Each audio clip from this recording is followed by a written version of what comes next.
Chapter 1324. A single mistake. It really was just a single mistake. If it weren't for true Saint Myriad Flo losing his patience at the critical moment and revealing his weakness, he would have likely escaped.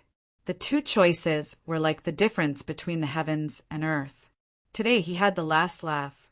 He had obtained the source energies of 3 true saints and soared into the heavens. The world would be different from before. True Saint Thousand Nether was proud of himself. Luckily, in this critical moment, he didn't lose his composure and accurately grasped the flaws his opponent revealed. Laugh, of course he had to laugh. He had to laugh as loud as he could.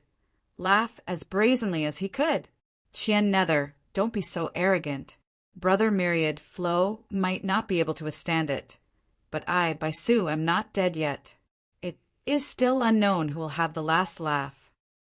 With a roar, tyrannical fluctuations of strength erupted from the flame of eternal night. For a time, it distorted as if it would explode at any moment. With a cough, Chien Nether's complexion sank. He clenched his teeth.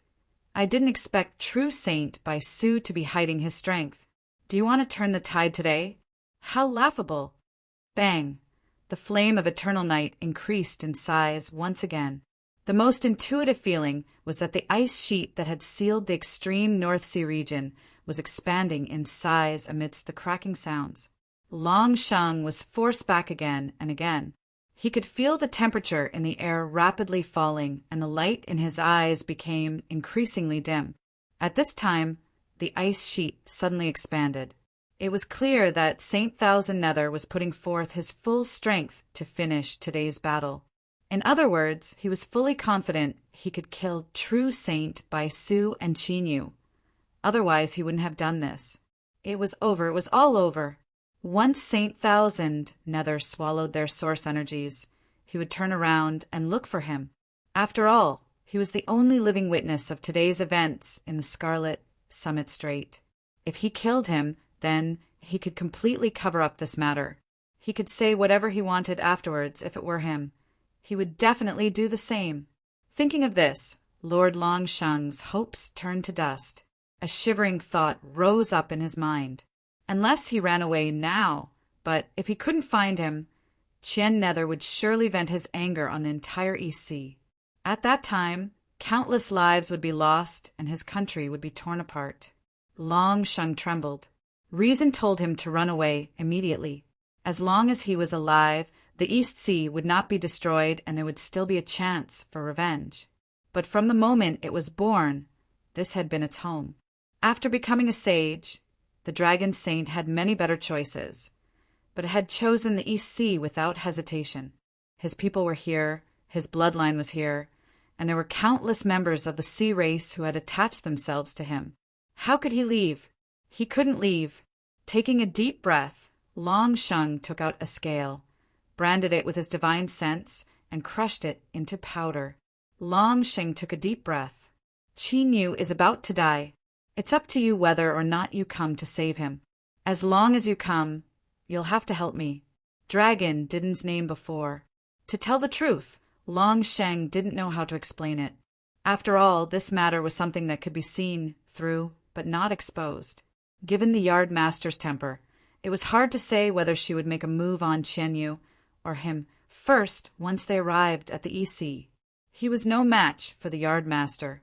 The miserable beatings he had received in the past were still vivid in his mind. But now Longsheng had no choice. He could do whatever he wanted. He had to find someone to help him.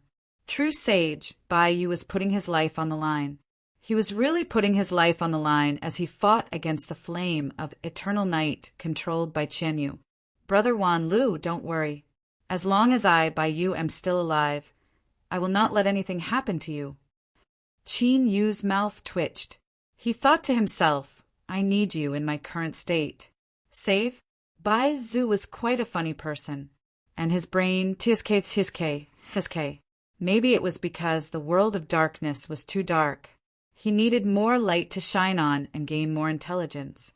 But he had to admit that these words made him feel good. Qin Yu's mouth twitched in disdain. He subconsciously thought, why don't I let him go this time? After all, there was no enmity between them. Although Bai Lu Yu's goal was to kill him, he had been changed by Qin Yu from the very start. Then he had been led by the nose all the way to this day. But for some unknown reason, he now trusted Qin Yu and called him Brother Wan Lu with sincerity. But I have to silence them. If I leave one person alive, even though true sage Bai Yu doesn't know much, there will still be trouble. This is not in line with my original intention. Qin Yu felt a slight headache. He glanced at where true sage Bai Yu was and thought to himself, forget it. Given the current situation, he wouldn't be able to hold on for long anyway. Once Sage Qianyu used the flame of eternal night to kill him, he would kill Qianyu and take revenge for Bai Yu. He would then be able to leave in peace. Yes, that's it. How could he think of such a perfect plan? Qin Yu let out a comfortable breath. He closed his eyes and looked at the world of his mind. The divine seal had descended into the galaxy, and a band of light had appeared. It was becoming increasingly solid, like a true galaxy in a vast and boundless star chart. As it became more solid, Qin Yu vaguely felt that the entire star chart was gradually changing. It was becoming more profound and real. If the star chart presented by the Star River Divine Seal was a reflection of the real world, then the water reflected was several times cleaner than before. Therefore, the star chart was much clearer. Reality proved that Qin Yu's eyesight was good. Although true Saint Bai Yu was strong, the fire of eternal night was indeed terrifying. Moreover, it seemed to have a strong restraining effect on true saints who walked the great Tao of darkness. He couldn't hold on any longer. His aura was rapidly dropping. He could at most hold on for a little longer before he was burned into a pile of ashes. Qin Yu secretly said, "Go to hell. We don't have any friendship. You came here to kill me. I have done my best to avenge you after you die." Ha ha ha. It was Sage Qian Nether who was laughing. Just as he had thought, not only was his laughter loud, but it was also extremely unbridled. True Saint Bai Yu, aren't you very powerful? Why can't you do it now? You want to kill me with just the two of you? You really don't know what's good for you. He suddenly looked up, and his sinister laughter spread through the pitch-black ice sheet. Qin Yu, you're still here, right? These two idiots don't believe me no matter what. But I know everything. You're right here. Although I can't figure out how you did it, it seems like you're the only one who can do it. I have to admit that you're indeed powerful, but I've won now. I'll soon be able to devour their darkness, source energy. Why aren't you attacking? Let me tell you, this is your last chance. If you don't attack now, it'll be too late. Killing 2 was killing. Killing 3 was also killing. The power of the fire of eternal night had been proven. Qin Yu would die the moment he stepped out. Sage Qian Nether was very confident. Of course, he wanted to kill 3 birds with 1 stone and bury Qin Yu as well. In order to lure him to attack, Qian Nether revealed his true state. His face was pale and he was panting. His hair was drenched in sweat and stuck to his face. He was battered and weak to the extreme. He didn't disguise himself. Qin, you could definitely see that he was weak now. As long as he couldn't resist the temptation and attacked, he would die. Yes. As for why he had said those words, in fact, it was the inspiration that Wan Lu had given him. Sometimes, saying some wrong, words would expose one's true state. What Qian Nether wanted was to expose himself. He wanted Qin Yu to know that he was really weak and that he was deliberately bluffing to scare him. This was a brilliant and flexible use of his power. Unfortunately, Qin Yu clearly didn't fall for it. Or rather, after seeing the terror of the fire of eternal night, he had decisively escaped. What an annoying and intelligent prey. But it didn't matter. You might be able to escape today, but you can't escape forever. Since he knew about the power of the connate spirit, he had to obtain it. At that time, he might be able to use it to break free from the control of the dark world. He might even be able to transcend in one fell swoop and achieve the goal that the dark world had coveted for countless years, to fill the vacancy of the ruler. The more he thought about it, the more excited he became. Then he was a little disappointed that Qin Yu didn't attack. Otherwise, he might be able to achieve what he had wanted just now. Sage Qian Nether had a helpless look on his face. Qin Yu opened his eyes and looked at where Sage Baiyu was. This guy's aura had almost disappeared. It seemed like he was already dead. Then he looked at Qian Nether. The helplessness on this guy's face was like a giant mocking symbol. Of course, he was mocking himself. Qin, you felt that true Sage Baiyu was stupid just now. But now, it seemed that Qian Nether was the dumbest heaven-class king. Alas, fighting with this kind of idiot was really beneath his dignity. Even if he won in the end, his inner sense of accomplishment would be very low. Forget it, forget it. For the sake of the fire of eternal night, I'll bear with it a little longer. Anyway, I don't have much time left. Outside the ice sheet, Lord Dragon Sage's expression was solemn. His eyes showed that he was facing death with equanimity. Inside the ice sheet, Sage Qian Nether was neither sad nor happy. He was just waiting for the final harvest. Of course, his emotionlessness was definitely an act. Right now, he was so excited that he was about to explode. The death of the black turtle old ancestor should have been a huge disaster. Who would have thought that the current situation would take a turn for the better? This was fate. Perhaps I, Qian Nether, am destined to be the main character of the world. Even if I did not have the intention to do anything, fate has pushed me to the heart of the struggle. Since it is predestined, I cannot let this fate that the heavens have given me down. From today onwards, my fate is in my own hands. No one can bully me or oppress me anymore. I, Qian Nether, will be a man of indomitable spirit. I will make the entire vast Yang realm prostrate before me. Just you wait. I, Qian Nether, have a very good memory. Even if I do not have a small notebook, I will remember every single one of them clearly. I will spit out what you ate from me. I will return double what you took from me, one debt at a time. I will settle this slowly. Qian Nether's mind went blank. He licked his lips and thought, I have been fantasizing for a long time. Almost half of the people who offended me have died. Why is true Sage Wan Lu still not dead? Qian Nether checked his aura and found that it was extremely weak, like a fragile candle flame that would be extinguished with a casual blow. However, the crucial thing was that this state had already been maintained for a long time. It looked like it would be extinguished at any moment, but it did not. It was as if there was a layer of glass covering it. Sage Qian Nether shuddered. At this moment, he felt as if he had fallen into an ice cave. A bone-piercing chill rose from his tailbone and spread throughout his entire body in the blink of an eye. He stared at the fire of eternal night, his eyes widening. His mouth moved as if he wanted to say something, but he found that he could not utter a single syllable. Chapter 1325. Light laughter suddenly rang out. It was exceptionally clear and ear-piercing in the huge ice sheet where the fire of eternal night was silently burning. And I have to admit that you are still a distance away from dying from stupidity, because you actually realized it before you died. It was as if a huge funnel had suddenly appeared in the flame of eternal night, which was as black as liquid. Then, with a few gulps, the flame of eternal night was completely drained. The one who fell to the ground with a plop was true Sage Baiyu. His entire body had been burnt black, but his vitality was frighteningly exuberant. He was actually still alive. Qin Yu looked at him and could not help but sigh. Can't you just die obediently? Why do you have to make things difficult for me? I was just thinking that avenging you would be the most benevolent thing I could do. But you are not even dead now. How can I avenge you? Can't I learn from true Sage Thousand Nether? In terms of cooperation, he was practically burning himself to help others.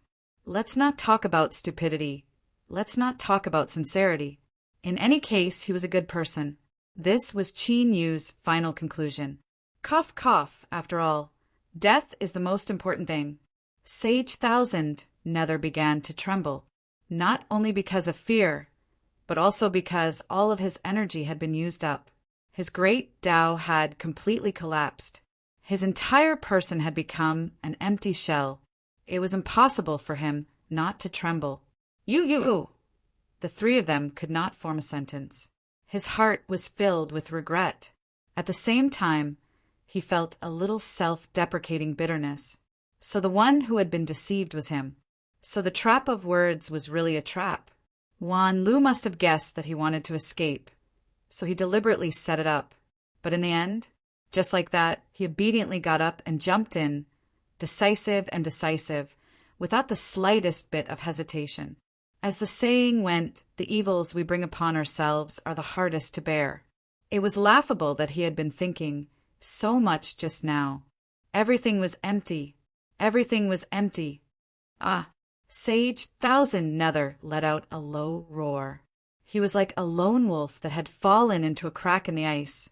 He looked up at the small sky and let out the saddest and most despairing roar of his life. How could he accept this? How could he not be sad? He had said many times before about obtaining hope in a hopeless situation. In the end, hope was like a bubble, popping and disappearing. It was a kind of unbearable torture. Sage Thousand Nether was now. What he had experienced today was more than 10 times, or even 100 times more. This was no longer a case of his hopes being dashed. It was as if he had been given a completely new script. From a proper winner in life and a future big shot, he had been directly sent to the 18th level of hell, and he would never be able to reincarnate. To be honest, it was already not easy for him to be able to roar and feel despair. Should someone else try? He might even go crazy. Tragic, it was truly tragic. But in reality, Sage Thousand Nether had to face reality because he realized that he could be even more miserable than this. Far more miserable. Because right in front of him, Qin Yu had transformed. When it came to matters like revenge, of course, it was only considered ceremonial to do it personally. After all, he was a true sage. Out of respect for him, Qin Yu felt that he had to let Qian Yu know how he had died, although he probably didn't want to know. But Qin Yu wanted him to know that this was enough. Therefore, the world suddenly became deathly silent. The Thousand Nether Saint stared straight at him, as if he had lost his soul. He did not make a single sound, and only his eyes widened, making one worry that they would explode in the next moment with a bang. He did not explode. After a long time, Qian Yu suddenly began to breathe. It was quick and hurried, as if he was on the verge of death and was using all his strength to gasp for breath for the last time in his life. His nostrils actually emitted some very sharp sounds. You.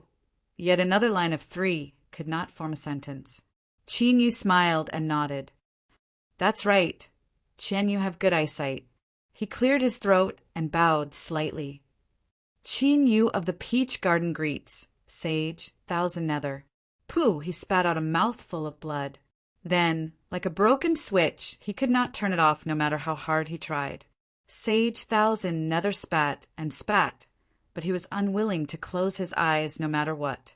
He stared at Qin Yu, the hatred in his eyes chilling.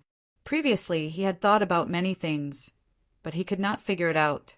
Now he finally had an answer, but this answer was hard for him to accept. It turned out that from the very beginning, he was the one who had been schemed against. The funny thing was that he did not realize it, even when he was about to die. If Qin Yu had not chosen to expose his identity, he would probably have thought that he had been defeated by some powerful and scheming dark true sage. Qin Yu stood up straight. The smile on his face disappeared, and his face was calm. He did not feel pity. His heart was the same as his expression, without the slightest fluctuation. When it came to revenge, as long as the innocent were not implicated, it was not excessive to do anything. Moreover, from the moment Sage Thousand Nether appeared, he had wanted Qin Yu's life.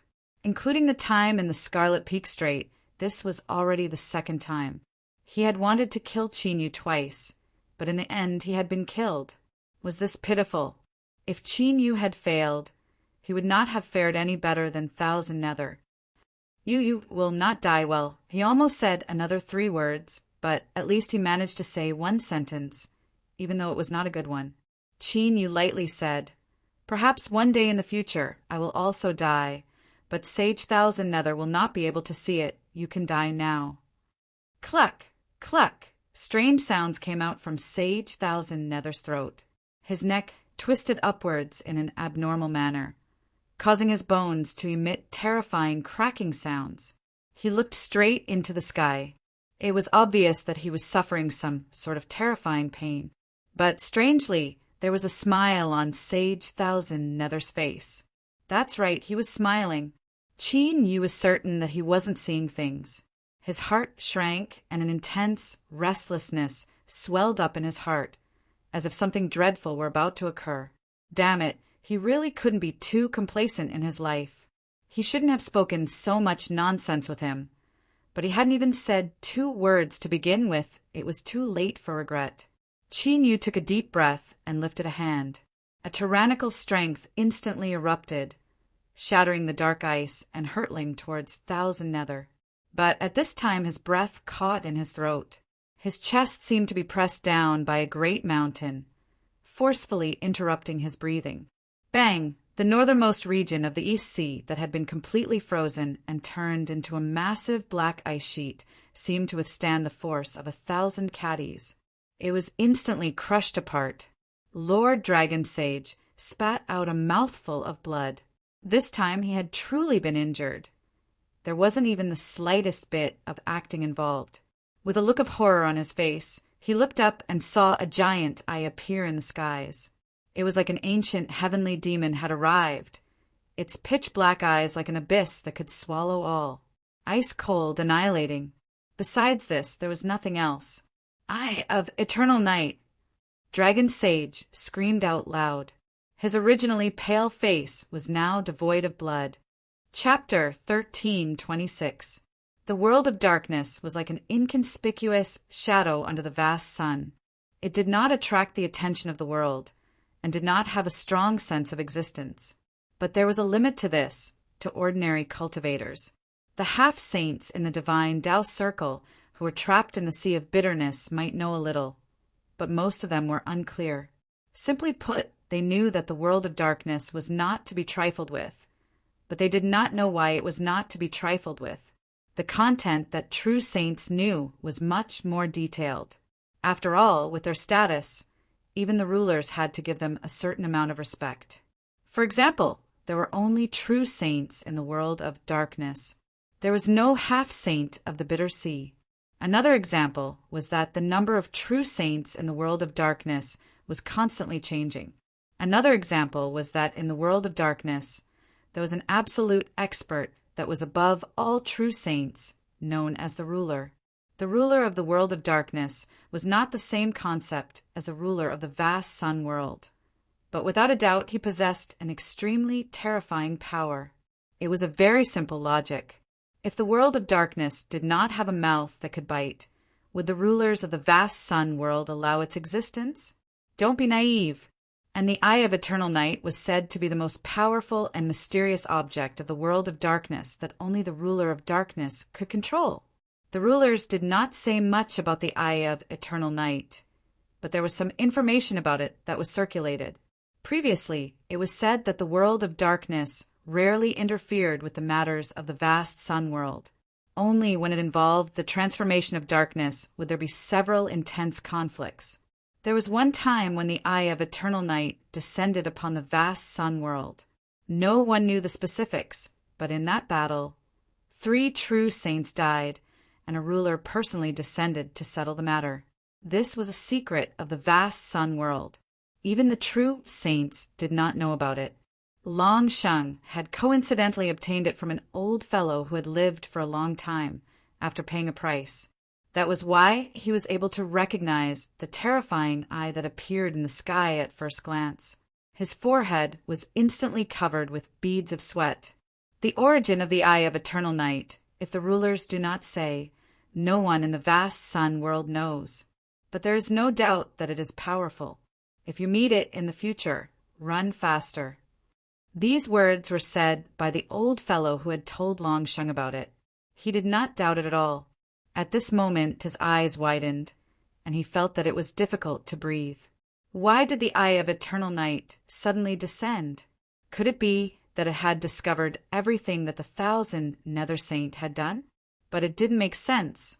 This was at most an internal conflict in the dark world. No matter who won in the end, it wouldn't cause too much damage to the dark world. They might even be able to nurture a peak true sage expert. Was there a need to make such a big fuss? Unless things were different from what he thought. The dark world had suffered a great loss. What exactly had happened that would alarm the eye of eternal night and cause it to descend upon the vast young world? The death of the Black Turtle Patriarch was definitely one of the reasons. The darkness true divine called Baizu didn't seem to be very smart, so the probability of him being killed was very high. Long Sheng's mind was in a mess. Suddenly, a thought popped into his mind and his whole body froze. Qian Nether. Unless Qian Nether also died and the dark world was completely annihilated, not only were they unable to obtain anything, but 3 darkness true saints had also died. At least 2 of them were at the permanent realm. This was the only way to make the world of darkness go berserk and cause the eye of eternal night to descend. That's right, it's like this, it must be like this. In other words, Qin Yu had succeeded. He had actually managed to silence them. A strong wind suddenly rose up, sweeping away all the black ice shards. In the blink of an eye, a huge empty space appeared in front of him. It was as if it was filled with an invisible force, and the water of the eastern sea didn't dare to pour in. Everything in front of him was no longer concealed, and everything appeared in front of him. The 1,000 Nether Saint's neck was strangely twisted as he stared at the sky. His eyes had turned pitch black, as though they were reflecting the eye of eternal night. Or perhaps it could be said that the eye of eternal night had borrowed his eyes to descend upon the eastern sea. Sage Qian Nether's aura had already been severed, but there was a strange smile on his lips. It was as if he had seen something happy, and it gave off an extremely terrifying feeling. And opposite him was Qin Yu. Lord Longsheng almost stopped breathing. There was only one thought in his mind. He had finally guessed correctly once. But it was obvious that not only would he not be rewarded, but he would most likely die. With his own strength, regardless of whether his methods were glorious or not, he had killed 3 darkness true saints, the Black Turtle Patriarch, Baizu, and Qian Nether. This was an indisputable fact. Even at this moment, Longsheng had to admit that Qin Yu was indeed extremely awesome, but he was a little too awesome. Couldn't they leave some leeway? It was fine if he did make a move, but once he did, he would cut the weeds and eliminate the roots? Great! Now that the eye of eternal night has been attracted, I will also be implicated by you. We will both die. Both of us will die. It was not that Lord Longsheng was scared out of his wits by what he had said in the past, but that he was so useless that he felt despair at a single glance. It was just that the aura emitted by the eye of eternal night was unbelievably strong. The Permitha true saint, a big-shot existence of the vast young world, should be so strong that he had broken through the horizon? But compared to the eye of eternal night, he was at most a relatively dazzling star beside the full moon. But a star was a star. Compared to the bright moon in the sky, its radiance was naturally incomparable. In his despair, Longsheng could not help but suspect that the eye of eternal night was an existence on the same level as a ruler. How could he resist it? He could only wait for death. In reality, Qin Yu's current feeling was even stronger than Longsheng's. This was because when the pitch-black eye appeared in the sky, he felt that he had been locked onto. A terrifying and oppressive aura came from all directions, submerging his entire body. It was vast and boundless, a powerful destructive will that seemed to come from the entire world and was concentrated on him alone. That kind of palpitation and despair was something that could not be understood without experiencing it personally. Qin Yu did not know that this pitch-black eye in the sky was called the Eye of Eternal Night, nor did he know that it had a powerful deterrent effect even amongst peak, vast young true sages. But there was one thing that was without a doubt. This eye was related to the world of darkness, and it was very, very strong. It was so strong that even with Qin Yu's current strength, he could only feel despair. Waiting for death. Just as this thought appeared, it was suppressed by Qin Yu's mind and torn to pieces. Taking a deep breath, the power that came from the Xiantian spirit that was hidden within his body began to burn. He did not hold back. He did not care about consumption. It could be said that the power of the Xiantian spirit was Qin Yu's strongest trump card. It was because of this that he was able to erupt with super strong battle strength and not be at a disadvantage against a true sage. But no matter how precious a treasure was, it would only have meaning if he was alive. If he died, everything would be for naught. Ah! Roaring towards the sky, Qin Yu took a heavy step forward. His bones crackled and crackled as his entire body was like an inflated balloon. In that instant, his body began to rapidly expand. 1,000 feet, 10,000 feet, 100,000 feet. In the blink of an eye, he had become a terrifying giant that supported the heavens. His body was covered in black scales, and his eyes were filled with ruthlessness and destruction. He looked up at the eye of eternal night and opened his mouth to roar. Rumble, rumble. Shock waves visible to the naked eye appeared all around the giant's body. They were like raging waves that crazily surged out in all directions. A top hunter from the abyss, the abyssal Titan King, had arrived. It lifted its hand, and a dazzling light erupted. It was like a sun had been plucked from the heavens, wildly burning between its fingers. This was nearly a third of the strength that came from the Xiantian spirit within Qin Yu's body. It was also the limit of what he could control. Now that it had been forcefully compressed into a small ball, an unimaginably terrifying fluctuation of strength constantly erupted from it. Kacha! Kacha! This was the abyssal titan's palm. The scales covering its surface constantly broke apart, and scarlet blood gushed out before evaporating in the next moment. As if it had inhaled some of the blood that had evaporated into a blood fog, a layer of blood gradually appeared within the ball of light. Like a great sun filled with blood, it was filled with endless brutality. Waiting for death was impossible. In the past, when Qin Yu was as weak as an ant, he had dared to struggle for survival, much less today. The Eye of Eternal Night didn't respond, as if it didn't care about Qin Yu's resistance. But in the air, the terrifying, oppressive aura suddenly rose up. From within the massive body of the abyssal Titan King, deep thumping sounds began to emit from within, like the beating of a great drum. It took a deep breath and roared out once more. The Xiantian spirit in its hand suddenly released an annihilating aura. A slaughter was imminent. At this time, a figure shot into the skies, rushing between the abyssal Titan and the Eye of Eternal Night. Puff! She spat out a mouthful of blood, and her complexion paled. But she struggled to stand up straight and spread out her arms to face the Eye of Eternal Night in the skies. It was Songhua. At this time, an astonishing aura was released from her body. The strength that came from old ancestor Black Turtle had been thoroughly absorbed by her and Songhua. The puppet that was supposed to die in their place had been taken over by the magpie's nest and obtained everything. And it wasn't just this.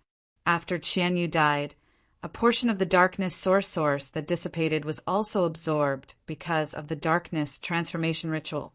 Your Excellency, Eye of Eternal Night, Songhua and I are willing to follow you back to the world of darkness. I ask that you retract your thunderous rage. Songhua spat out mouthful after mouthful of blood. Even though she was barely at the level of a darkness true saint, under the impact of the abyssal Titan King and the Eye of Eternal Night's aura, she was still severely wounded. The Eye of Eternal Night was silent. Its oppressive strength became even stronger. Songhua screamed, "True Saint Bai Yu is still alive. Qin Yu killed Qin Yu and the Black Turtle. But he also gave me and Songhua new life. He killed 2 darkness true saints and returned 2 darkness true saints to the world of darkness. This is an acceptable result. If your Excellency Eye of Eternal Night is unwilling to forgive, then Songhua can only stand by Qin Yu's side and become your enemy. I ask that your excellency reconsider. The abyssal titan roared, Songhua, get out of the way. He stared at the eye of eternal night, and the ruthlessness in his eyes intensified. After all, this is the vast sun world. Even a darkness true saint has to pay a huge price to descend. I want to see if your excellency, eye of eternal night, can really attack without any restraints. A cold voice suddenly resounded between heaven and earth. If I want to kill you, even if the vast sun ruler descends, he won't be able to stop me. His voice was calm and emotionless, but contained within it was an extremely strong confidence. Qin Yu's heart shrank, but he didn't retreat at all. Then, your excellency, make your move. Let's see if you can kill me. Humph. With a cold laugh, darkness suddenly descended, wrapping around Songhua, Songzhu, and the almost charred true saint Baiyu. You killed 2 true saints and returned 2 true saints. Today's matter shall end like this. Qin Yu, I hope that you won't appear in front of me again. Chapter 13:27. Shua. The darkness disappeared, and at the same time, the eye of eternal night in the sky also disappeared. The terrifying pressure that seemed to be able to crush everything between heaven and earth suddenly disappeared. Rumble. That was the empty space formed after the water of the East Sea madly poured into the ice cap and disappeared. Who? Long Sheng panted heavily, his pale face showing a trace of confusion. Was it going to end just like that? To be honest, when he saw the eye of eternal night descend upon him, he was certain that he would not be able to escape. Was it good to be alive? That's right, this was nonsense. Lord Longsheng will tell you with his own experience. Good, very good. He lifted his hands to cover his face. At this moment, his heart was filled with emotions. Even with his true sage state of mind, he couldn't help but feel as though he was about to cry tears of joy. The trip to the Crimson Peak Strait had been full of twists and turns. It had been extremely exciting, but Longsheng swore that he would never experience such excitement again. As for Qin Yu, he glanced at the abyssal titan incarnation he had become. He could feel the malice in his aura towards the dragons, and then he glanced at the light in his hand that caused his heart to race with a muffled groan. Longsheng closed his eyes. He felt that being a quiet blind man was not a bad choice. Treasure. Opportunity. There are so many of these 2 things in the world. Could it be that I can meddle in all of them? Forget it. It was not easy to live a stable life. Why did he have to let his dragon life ride on a roller coaster that could derail at any time? Towards Qin Yu, the dragon saint swore to keep a respectful distance. Space suddenly distorted. Longsheng, who had just made up his mind to stay away from the people of the peach garden, shuddered and opened his eyes. It wouldn't be an exaggeration to say that Longsheng was like a bird startled by the mere twang of a bowstring. It's not someone from the dark world. Longsheng breathed a sigh of relief subconsciously, and then his heart suddenly jumped. It was shameless to plant peaches and sell peaches. That's right, it was the peach garden master who had crossed over and broken through space. His brows furrowed tightly as killing intent surged around him. His gaze swept across the surroundings, and his expression immediately changed. This aura? Shua. Qin Yu flew over and bowed. Greetings, honorable master. To be honest, he was only surprised at the yard master's appearance for a moment before he understood. Clearly, the dragon sage was calling for help. As for why he was called a human, in the world of adults, you guys would understand even if you saw through it. The yard master nodded. Who was the one who descended from the dark world just now? Qin Yu said, This disciple isn't too sure. It is a giant pitch-black eye with an extremely terrifying aura. It seems to be called the Eye of Eternal Night. At the mention of this name, his pupils subconsciously contracted. This was an instinctive reaction. This eye was just too terrifying. If the Eye of Eternal Night had not chosen to retreat just now, Qin Yu's chances of survival would have been minuscule. Since he knew that he was going to die, why did he put on such a show just now? The answer was simple. If begging for mercy was useful, then no one would die in this world. Only by flashing one's fangs and intimidating one's opponent would there be a chance of survival, even if it was just a sliver. In that situation, there was no room for him to take even half a step back or show any weakness. The eye of eternal night. The yard master knitted her brows tightly and shot a glance at Long Sheng. Her gaze was as cold as a knife. Long Sheng hurriedly waved his hand. When I called you, the eye of eternal night had yet to descend. You can ask Mr. Ninth about this. He can testify for me. This he was so scared. It seemed that the yard master had taught Long Sheng a hard lesson. Qin Yu coughed softly and said, "The eye of eternal night left not long after it descended. Master couldn't have arrived at the East Sea in such a short time." This matter had to be explained clearly. Otherwise, it could be said that Long Sheng had evil intentions and wanted to put the yard master in a life-or-death situation. The yard master snorted coldly. "Qin Yu, in the future, when you travel the heavens, remember to keep your eyes open. Some people seem kind and friendly, but in fact, they are full of evil tricks and are thick-skinned and ruthless. Who knows when they will be schemed against?" Long Sheng lowered his eyebrows and drooped his eyes, pretending not to hear her. "You have the bigger fist, so you can say whatever you want. Anyway, I can't defeat you, and now there's Qin Yu who I can't defeat." A trace of sorrow suddenly gushed out from the bottom of his heart. Lord Long Sheng felt that his life was too difficult. Why did Long Sheng suddenly become so dejected? With a gloomy face and a weak look, Long Sheng cupped his hands in obeisance. "This matter has been settled. I won't disturb you and your disciple. I'll take my leave first. Goodbye."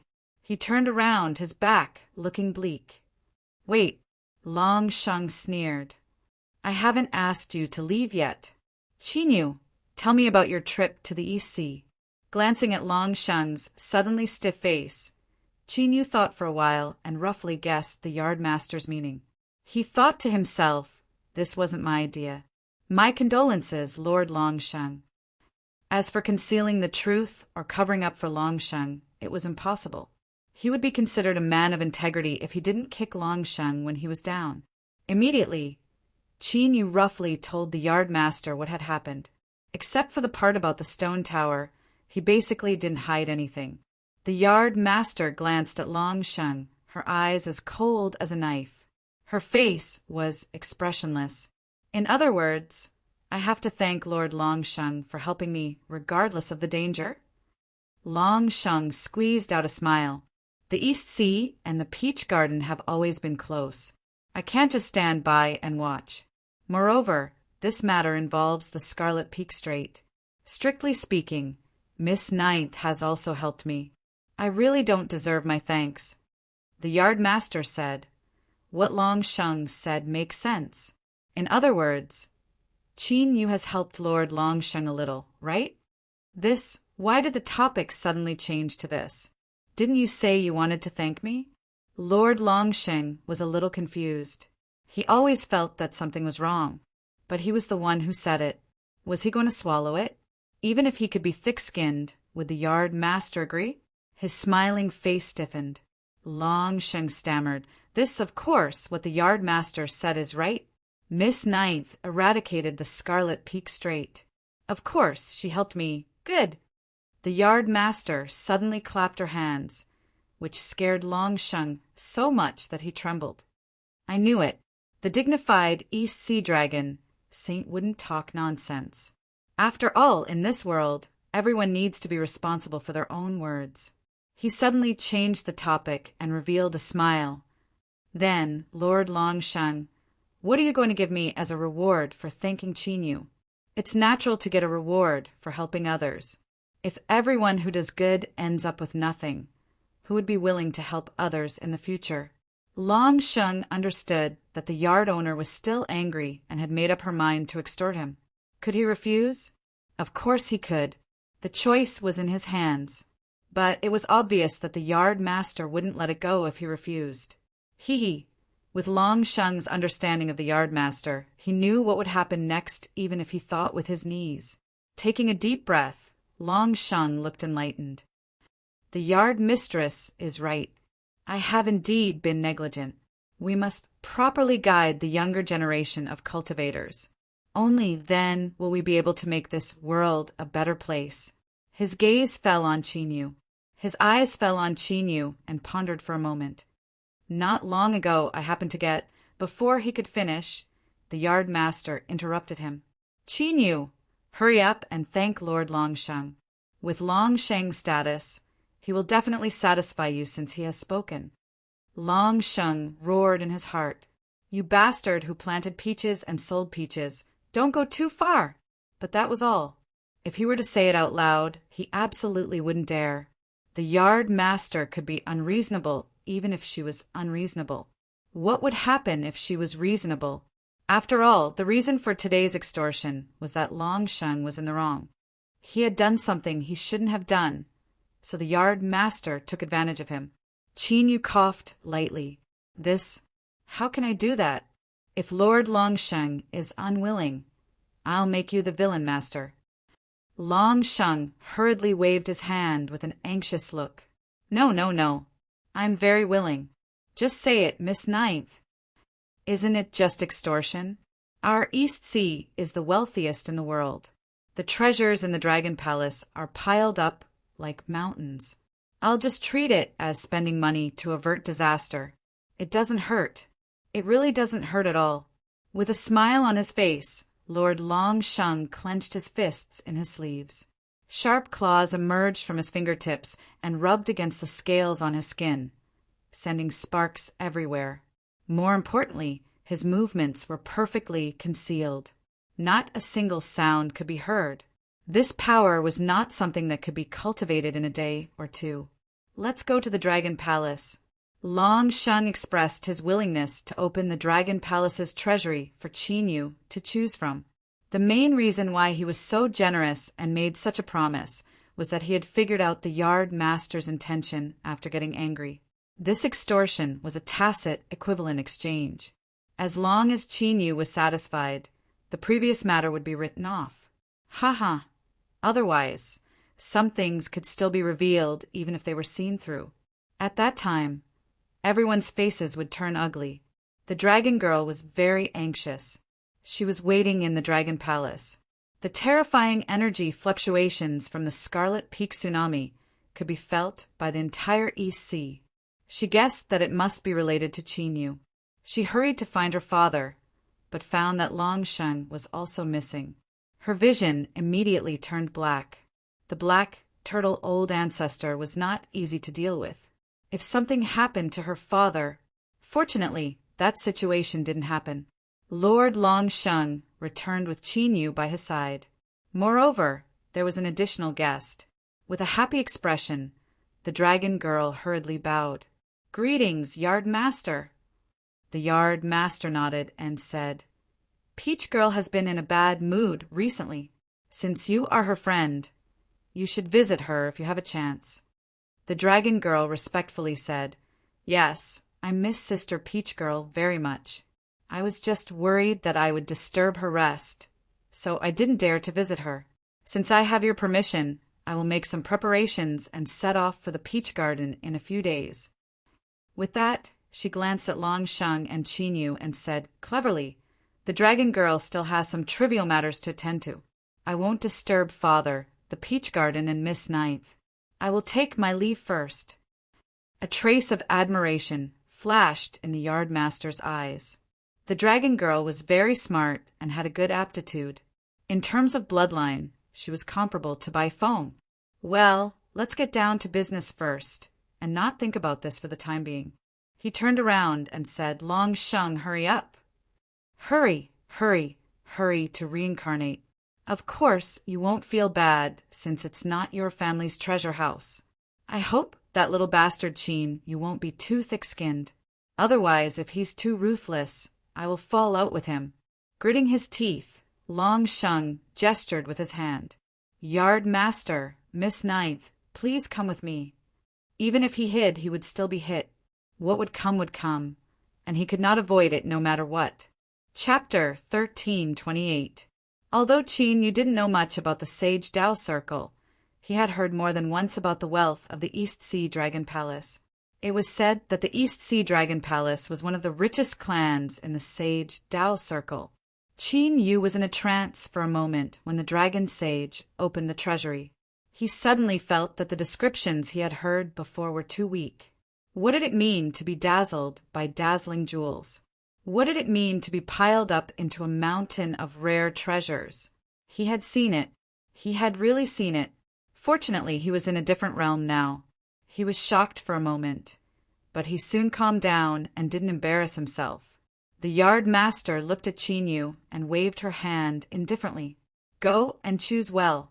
Don't disappoint Lord Dragon Sage's good intentions." Qin Yu glanced at the Dragon Sage from the corner of his eyes. The Dragon Sage was smiling, but his eyes were sad. Qin Yu felt that the yard master's words were too good. He could clearly see the blue veins on the Dragon Sage's forehead suddenly bulging. He was really worried that it would suddenly explode. "Master, I understand."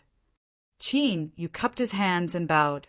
Then he turned around and stepped into the treasury. He really understood, because he had already sensed a trace of deep meaning in the yard master's eyes. The reason why the treasury was called a treasury was that there were countless treasures in it. However, treasures were not precious enough if they could be piled up in large quantities, because good treasures were always rare. It was difficult to see one or two. How could she casually take out thousands of treasures? Even if she didn't take them, she had to go through the process. She could just treat it as an eye-opener. After all, few people in the world had seen so many good treasures piled up together. At the beginning, Qin Yu was calm. However, as he watched, he felt that his mouth was a little dry, and his heart was eager to take action. He couldn't help it. There were too many good treasures. Even with Qin Yu's current vision, he still felt that they were very precious. There were treasures that could enhance cultivation, temper the body, strengthen the soul, and even extend lifespan. There were many kinds of treasures. So, Qin Yu couldn't help but think that if he robbed the treasury of the East Sea Dragon Palace, he would be rich. However, he was just thinking about it. If he really dared to make a move, he would be forcing the Dragon Saint to fight him to the death. That old man's eyes were fixed on him right now. That's right. Long Sheng stared at Qin Yu. In truth, he wasn't worried that Qin Yu would offend him. Right now, there was only a single thought in his mind. "Take it, hurry up and take it. It's in that box over there. The aura inside is so strong that it's about to spill out. You brat, are you blind? Quick, do you see the wooden stake in front of you to the left? That thing looks ordinary, but it has a long history. It's a rare treasure. Back then, another true sage fought with me for it. In the end, he spat out a few mouthfuls of blood before he managed to get it back. Choose it, quickly choose it. Why aren't you making a move? Why aren't you making a move? Brat Qin Yu, you have gone too far.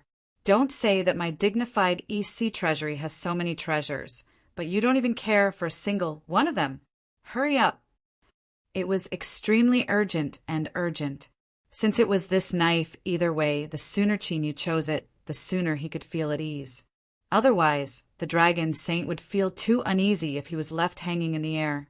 Especially at this moment, when he glanced at the expressionless side profile of the yardmaster, he always felt that this shameless old thief was holding back some dirty fart. Finally, they finished touring the treasury. Qin Yu took a deep breath and tried hard to hide the reluctance in his heart. Then he went out and cupped his hands. "Honorable Master, Lord Longsheng's treasury is really all-inclusive. There's so many treasures that I'm dazzled. Unfortunately, there's nothing that I really need." After thinking about it, he pretended to be hesitant and said, "How about I ask Honorable Master to tell me what I should choose?" Bad ball. Hearing Qin Yu's words, the Dragon Saint's heart twitched. He suddenly had an extremely bad feeling. Sure enough, The next moment he saw a faint but very gratified smile on the yard master's face. It was as if she was saying that the boy was worth teaching. Damn it, what did the peach garden master and disciple want to do? Don't forget that this is the East Sea. If you really annoy me, no one will have an easy time. The yard master glanced at the dragon saint, whose face was cloudy and whose eyes were filled with anger.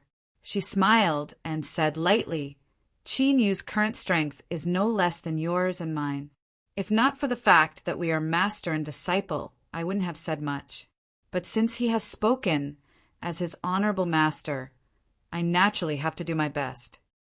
The yard master paused and looked thoughtful. Then she knocked her forehead. "I got it. Qin Yu, your body is strong and you have many magical skills. But you lack a convenient treasure when you encounter an enemy." Long Sheng laughed heartily. "This seat has many treasures. If Miss Ninth hasn't chosen anything from the treasury, I still have several items in my private collection in the inner palace. I'll order people to bring them over for Miss Ninth to choose." He clapped his hands. "Come," the yardmaster said. "There's no need to trouble yourself. I suddenly remembered that there is indeed an item in the East Sea that is very suitable for Qin Yu." The dragon saint's smile froze. His face turned livid, and he stared at the yardmaster. "Peach seller, don't tell me it's that item." The dragon saint had changed the way he addressed the yardmaster, and his tone was full of murderous intent. It was clear that the dragon saint was really angry at this time. The yardmaster looked calm, as if she didn't care about what he said. "So what if it is? You said you wanted to thank Qin Yu. I didn't force you." The dragon saint almost exploded. "How could you say such words? Have you no shame? Have you no shame?" Fall out with the yardmaster. He must fall out with the yardmaster today. Even if he had to fight until the heavens and earth were turned upside down, he would never bow his head. Impossible. There was no door, no window, not even a crack. Impossible. He said these 3 words resolutely. The yardmaster narrowed her eyes. "Think carefully, dragon saint. Do you really want to fall out with me and my disciple? Back then, I could beat you until your teeth fell all over the floor. Now that I've joined forces with Qin Yu, maybe you're reluctant to leave the Black Turtle Patriarch and want to go down there to accompany him." This was simply a knife to his neck, a blatant threat. "I'll beat you up if we fall out, and both of us will do it together. Don't talk about face or identity. You know I don't care about that. I'll definitely do what I say." The dragon saint gritted his teeth and growled, "Peach seller, don't forget what you promised me. You'll never have any ideas about that item. Are you going to break your promise?" The yard master sneered. "It's Qin Yu who wants to try it, not me. What does it have to do with my promise?" She had made up her mind by saying that she would shirk all responsibility. The dragon saint wanted to cry because he knew very well that the yard master was right. Even if they had the geographical advantage in the East Sea, they had no chance of winning against him and Qin Yu if they joined forces. But that item, no, he couldn't agree to it, no matter what. The yard master seemed to have sensed the dragon saint's current state of mind. She frowned and said slowly, although some things are seen through but not said, "You and I both know very well what kind of role you played when Qin Yu was in the Crimson Peak Strait. Of course, you can say that you didn't cause serious consequences, but you and I both know that this matter isn't that simple. Qin Yu deserves adequate compensation. This is not excessive. If you still can't think it through, then don't blame the peach garden for being unreasonable and taking it by force." Chapter 1329. World of Darkness. This was true darkness, without the slightest bit of light. Everything was submerged in the night, and this had continued for countless years. Endless plains stretched as far as the eye could see, barren to the extreme. Besides some unknown shrubs that struggled to grow in the darkness, there was nothing but bare soil. Perhaps it was because over the endless years it had been covered in endless darkness and had long since seeped into everything. Even the soil was black. Strong winds blew past, stirring up endless amounts of dust from the ground. In this world of darkness, the black dust rapidly flew along the black skies. They passed through the vast plains, flying and flying until a silent palace appeared at the end of their line of sight. An invisible strength was released from the palace. As the strong winds approached, it was directly annihilated, causing the black dust to fall down. It had been like this for the endless years.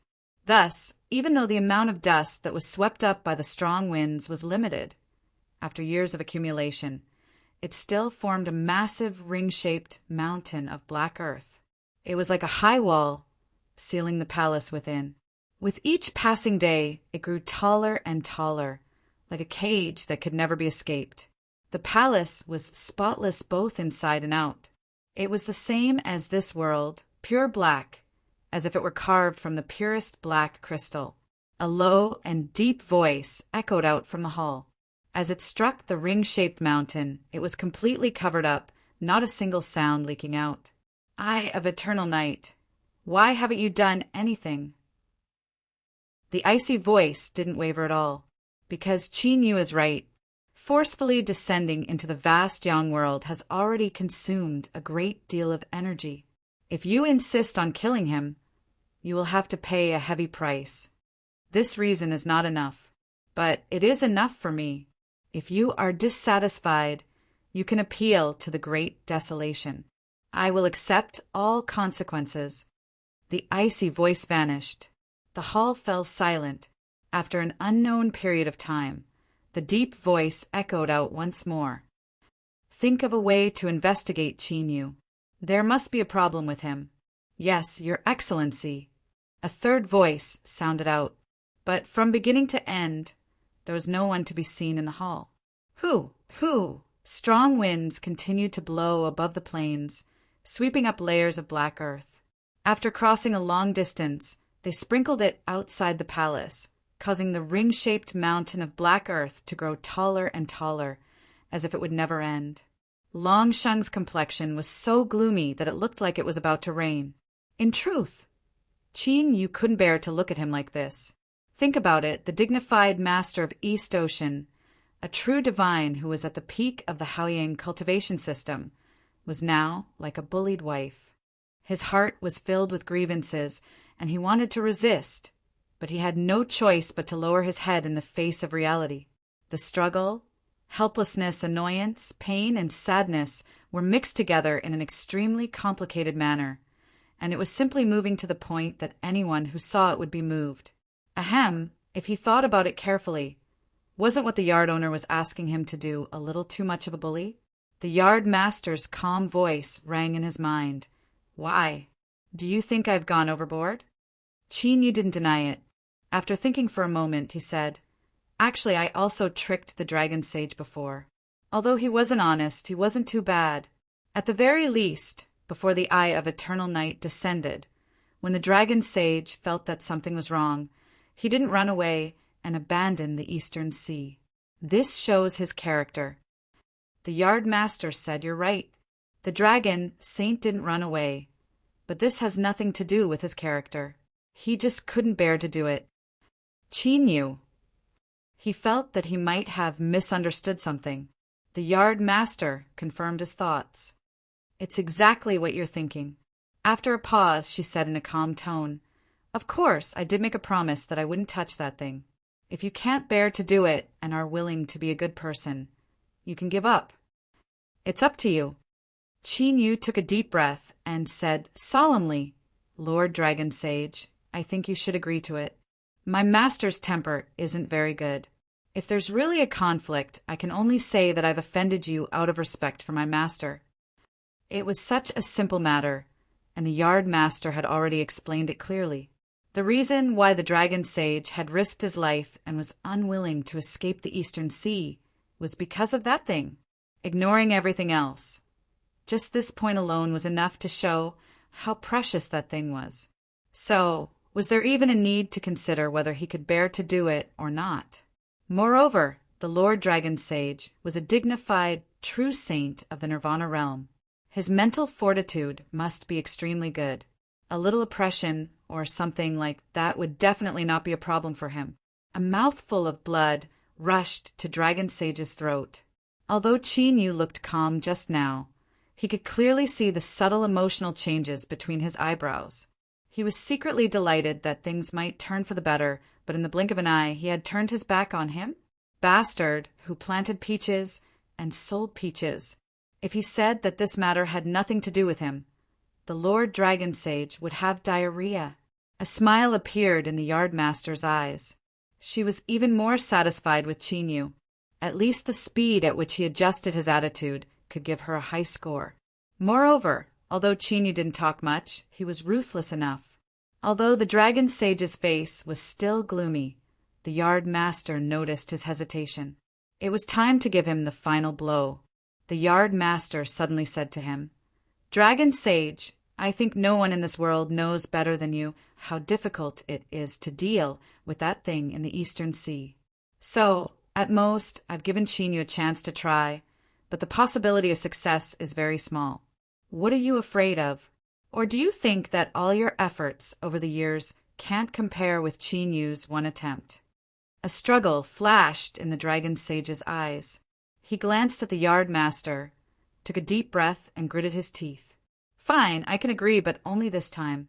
In the future, the cultivators of the peach garden must never make such a request again. Moreover, regarding this thing, Miss Ninth must keep it a secret and not reveal it to anyone. It was just a single attempt. No matter how powerful Qin Yu was, could he compare with the efforts he had put in all these years? That was right, he would definitely fail." With this thought, the Lord Dragon Sage felt a little relieved. Then he felt that he had made a big fuss over a minor issue. Why did he feel that Qin Yu would take that thing away when the yard master made this request? He was so flustered. Could it be some kind of intuition? Bah! Jinx! Absolutely impossible. The man who planted and sold peaches was right. No one in this world knew better than the Dragon Sage how difficult it was to deal with that thing. Okay, the yard master readily agreed. "I guarantee that no one in the peach garden will make things difficult for the Dragon Sage for this matter." At the same time, the yard master's voice resounded in Qin Yu's mind. "Qin Yu, the opportunity has been fought for you. Whether you can succeed or not depends on yourself. But there is one thing I can tell you. Whether you succeed or not today, the matter of taking your pre-celestial spiritual power will be written off. A single attempt could offset a treasure that even the yard master couldn't take out." Qin Yu had to admit that he was looking forward to it more and more. Moreover, this thing was obviously not easy to take. Qin Yu could see clearly that the most important reason why the Dragon Sage agreed was that today was only a chance to try. If he had to forcibly take this thing away from the Dragon Sage's hands, Qin Yu was 100% sure that the Dragon Sage would go crazy. "Come with me." The Dragon Sage's face was ashen as if he had died. He turned around and walked away. "Miss Ninth, the yard master has always been a man of her word," Qin Yu smiled. "Rest assured, Dragon Sage. I guarantee that I won't tell anyone about what happened today." The Dragon Sage snorted. Even if he didn't want to believe it, did he have any other way? He hoped that the master and disciple of the peach garden would be more shameless. But after thinking about it, the behavior of the yard master and Qin Yu seemed to be very shameless. As for the matter of moral integrity, it had nothing to do with it at all. Thinking of this, the Dragon Sage's face turned even darker. He felt extremely depressed. He had a feeling that something terrible was about to happen that would make him very uncomfortable. "Stop! Stop right now." Taking a deep breath, the Dragon Sage suppressed the trembling in his heart. No way. I have been serving that thing carefully and begging for it all these years, but I can't do anything about it. What can this boy Qin Yu do? Hurry up and let him give up. Then this matter will be over. The place was inside the Dragon Palace. After passing through layers of palaces and entering the heavily guarded depths of the Dragon Palace, a trace of cryptic space fluctuations suddenly appeared. If Qin Yu hadn't achieved the Star River Divine Seal after condensing the body of laws, and if his power of space had not skyrocketed, he probably wouldn't have noticed it at all. Looking up ahead, everything was normal. The palaces were luxurious and exquisite, and everywhere revealed the prosperity and wealth of the Dragon Sage. After just a few steps, the figure of the Dragon Sage in front of him slightly distorted and then disappeared. Qin Yu glanced at the yard master. Seeing that the yard master's expression was calm and didn't reveal the slightest abnormality, he had an idea. Sure enough, his body seemed to pass through a layer of slightly cool, water-like membrane, and he seemed to hear the roars of countless giant dragons in his ears.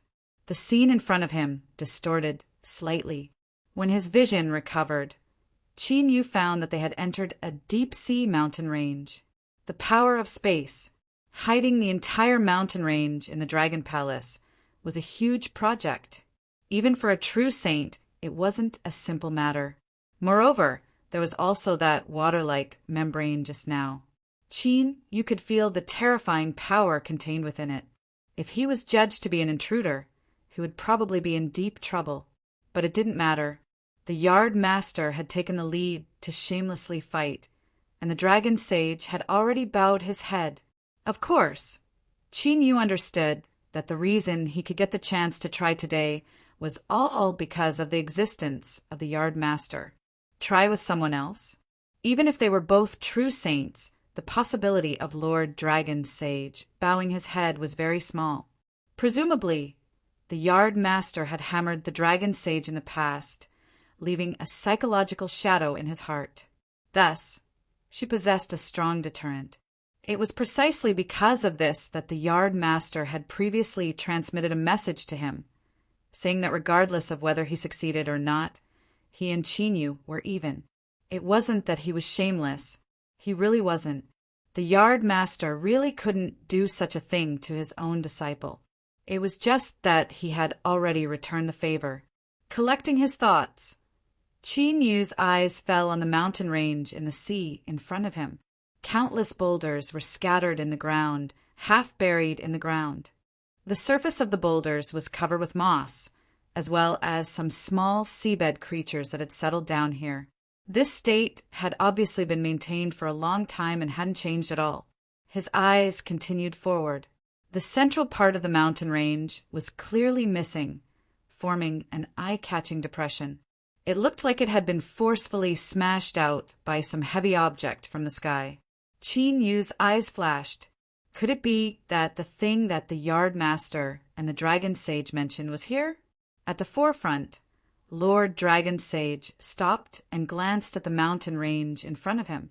Even at this time, Qin Yu could still sense a trace of extremely complex emotions on his face, a little resentment and a little helplessness. It's here. Lord Dragon Sage took a deep breath and raised his hand to point forward. Do you see the mountain gap? Walk over there and you'll naturally get it. With just this sentence, the Dragon Sage shut his mouth and didn't give any hint at all. Nonsense. He couldn't wait for Qin Yu to fail. Why would he give him a hint? What a **T hint. If the yard master wasn't here, the Dragon Sage would have already tripped him up. Qin Yu glanced at the yard master and nodded calmly. Go. In other words, there wouldn't be a problem. Qin Yu nodded at the Dragon Sage and stepped forward. Because he had already expected that things wouldn't be so simple, Qin Yu's expression remained calm when he stepped into the area of the boulders in the mountain range and the obstructive force descended. Chapter 1330. But soon, the calmness on Qin Yu's face could not be maintained. He had thought that the resistance came from the gravel, but he soon found that his judgment was wrong. The resistance came from the seawater. Very strong, very strong, very strong. Important things were repeated 3 times. How strong was it? If it was before, Qin Yu might not have a good way to describe it. He could only say that he had never seen it before in his life. But not long ago, the Eye of Eternal Night, the terrifying existence of the Dark World, came to the East Sea and locked onto Qin Yu. The two sides almost fought to the death.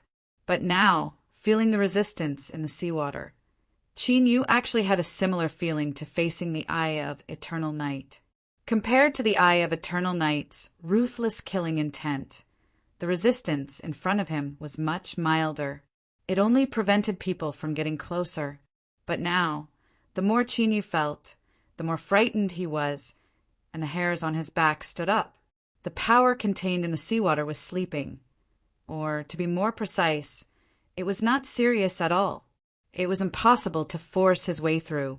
Qin Yu had an intuition that if he really annoyed the thing in the mountain, he would immediately be smashed to pieces. He could not stop it. He could not stop it with his current strength.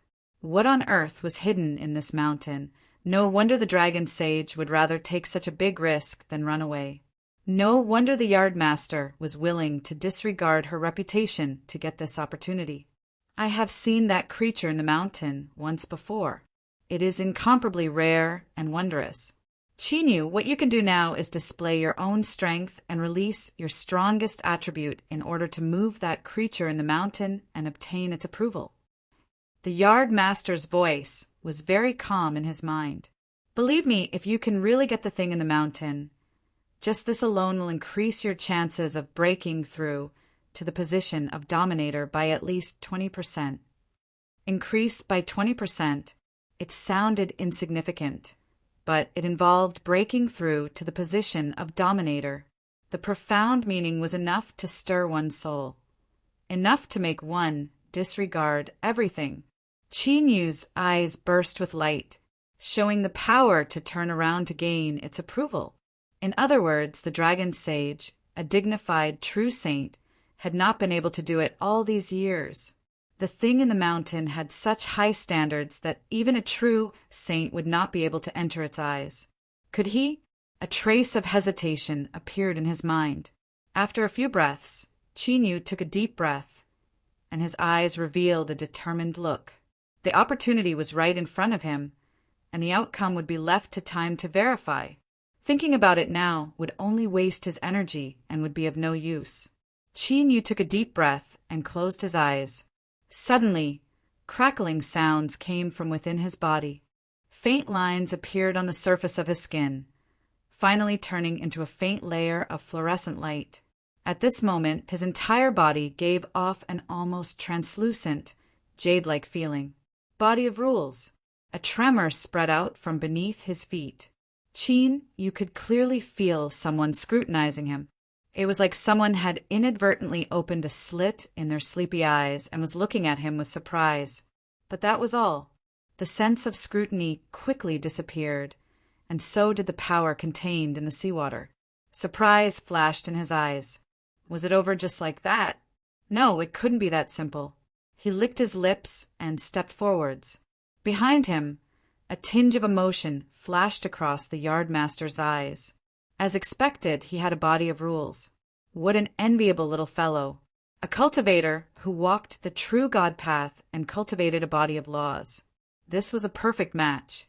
In addition to the power of space and time, yin and yang as one, no matter how one looked at it, Qin Yu was a nearly perfect specimen. His future was limitless. Of course, it was also because she valued Qin Yu that the yard master had disregarded her dignity.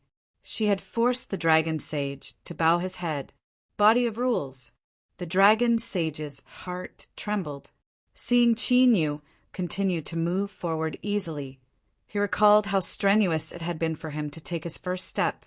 It would be a lie to say that he wasn't jealous, but even though he was jealous, he had to acknowledge it. With the standard of a body of rules, it was natural for him to obtain recognition. But what came next wouldn't be so simple. The thing had a very high standard, and ordinary things wouldn't be able to enter its eyes. The resistance in the seawater appeared again. Qin Yu stopped and looked up at the gap in the mountain range. He somewhat understood what the dragon sage had said before. As long as he got there, he could get it. Obviously, walking to the gap in the mountain range was a test. The body of rules had been recognized, but it could only go forward for a short distance. Based on the distance between him and the gap in the mountain range, it was clear that this was not a simple matter. Fortunately, Qin Yu had a lot of trump cards. But in this case, he would have to expose them without reservation. To be honest, this did make Chin-Yu a little uneasy. But soon he suppressed this thought. If he could get the thing in the mountain range, then he would expose it. The second card, Chin-Yu chose the Galaxy Divine Seal. With a thought, the phantom of the Divine Seal suddenly appeared. Then, the phantom of the entire galaxy appeared, flickering and flickering. It was extremely mysterious. Chin-Yu's body emitted a halo of light. At this moment, it became even brighter. Obviously, there was some kind of additional attribute between the body of rules and the Galaxy Divine Seal. The Yard Master already knew this, so her expression remained calm. But this was the first time the Dragon Sage had seen the Galaxy Divine Seal descend. What he saw was different from the rumors. At this moment, he was finally sure that Chin-Yu walked the true divinity path. Moreover, he had reached the unprecedented Galaxy Divine Seal, a profound level of reflecting the galaxy.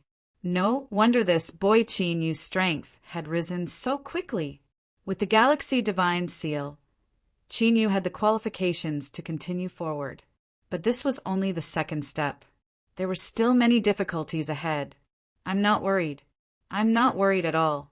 The Dragon Sage clenched his cheeks. He told himself to remain calm and that nothing would happen. The seawater resistance disappeared with the descent of the Galaxy Divine Seal, confirming Chin-Yu's guess. He glanced at the gap in the mountain range, and a sharp light exploded in his eyes. So it was like this. In other words, as long as Chin-Yu could take out enough cards that could gain the recognition of the thing in the mountain range, or some attribute of his own, he could continue moving forward. In his chest, Chin-Yu's beating heart sped up. Maybe he could really do it. He continued forward. The seawater resistance arrived for the third time. Chin-Yu hesitated for a moment. He lifted his hand and pointed forward. As his finger fell, a belt of light suddenly descended from the star chart above his head. It was like a real galaxy running through both sides of the star chart. The Dragon Sage's heart, which had calmed down a little, suddenly twitched. His eyes widened as if he had seen a ghost. Holy shit, this, what? Impossible, absolutely impossible. Not only him, but the Yard Master's face also changed slightly, revealing a shocked expression. Both of them were true saints, so they were naturally sensitive to the aura of the great Tao. At this moment, they could feel the aura of the Tao from this belt of light. This was Chin-Yu's great Tao, but the key was that he walked the true divinity path. He fused the rules of heaven and earth into his body, and used the divine seal to reflect the endless world. Without going through the sea of bitterness, how could he obtain the great Tao? The two of them walked on two completely different paths. But Chin-Yu's great Tao of crossing the sea, which only orthodox true saints possessed, had appeared. If this wasn't shocking, then what else in the world would be shocking? Yard Master! The Dragon Sage took a deep breath and opened his mouth, but he was interrupted before he could say 2 words. Don't ask me. Look at the expression on my face. This explanation was very convincing. And at this moment, the Yard Master really wasn't in the mood to talk to the Dragon Sage. She was also very excited in her heart. She couldn't help but be excited, because Chin-Yu's great Tao of crossing the sea of bitterness, which only true saints could condense, had appeared.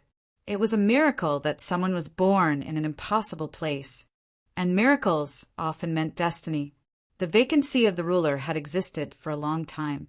Throughout the endless years, no one knew how many amazing talents had appeared, but none of them had succeeded. In the eyes of the Yard Master, perhaps what was lacking was the vital fate in the unseen world. Chin-Yu, after taking a deep breath and exhaling, the Yard Master said, Dragon Sage, regarding Chin-Yu's great Tao, please keep it a secret for the time being. With his realm, he could naturally see that although the belt of light contained the Tao, it hadn't really condensed yet. Once it was known by someone with ulterior motives, it would probably lead to a disaster. As for how Qin Yu's great Tao came about, the yard master's mind raced. Now she had a rough guess. That guy had been arrogant all his life, refusing to bow his head even in death. In the end, he had succeeded. If the people in the underworld knew about this, they would also feel gratified because, in the end, he had won. Thinking of Qin Yu and an old friend who had died a long time ago, the corner of the yard master's mouth curled up into a smile. When this smile fell into the dragon sage's eyes. Holy shit, this is too scary. Planting peaches, selling peaches. What does this bastard want to do? I've nodded, but you didn't see it. Why do you have to show such a frightening smile? Don't go too far. After a few breaths of silence, the dragon sage said heavily with a gloomy face, Okay, I promise I won't say a word. The yard master glanced at him. A nod was enough. Why did he have to speak so loudly? Was he expressing his dissatisfaction? He's got guts. So what if he's dissatisfied? Let me remind you, this is just the beginning. If I really didn't have any confidence, why would I waste so much effort? Humph, the thing that landed in the East Sea. At most, you were lucky enough to get it first. After so many years, you still haven't gotten it. Can't you see that this thing is not fated with you? Don't you know what's going on? Maybe it's waiting for a person to bring it back to the peach garden. The resistance in the seawater slowed down a little. It seemed that a true divine great path that was about to condense was not qualified to be taken seriously by it. After a short hesitation, it seemed that it remembered the outstanding performance of the body of rules and the true God path, and reluctantly let Qin Yu pass. The terrifying power in the seawater receded. Success! To be honest, among all the cards in his hand, this was the one that Qin Yu had the least confidence in.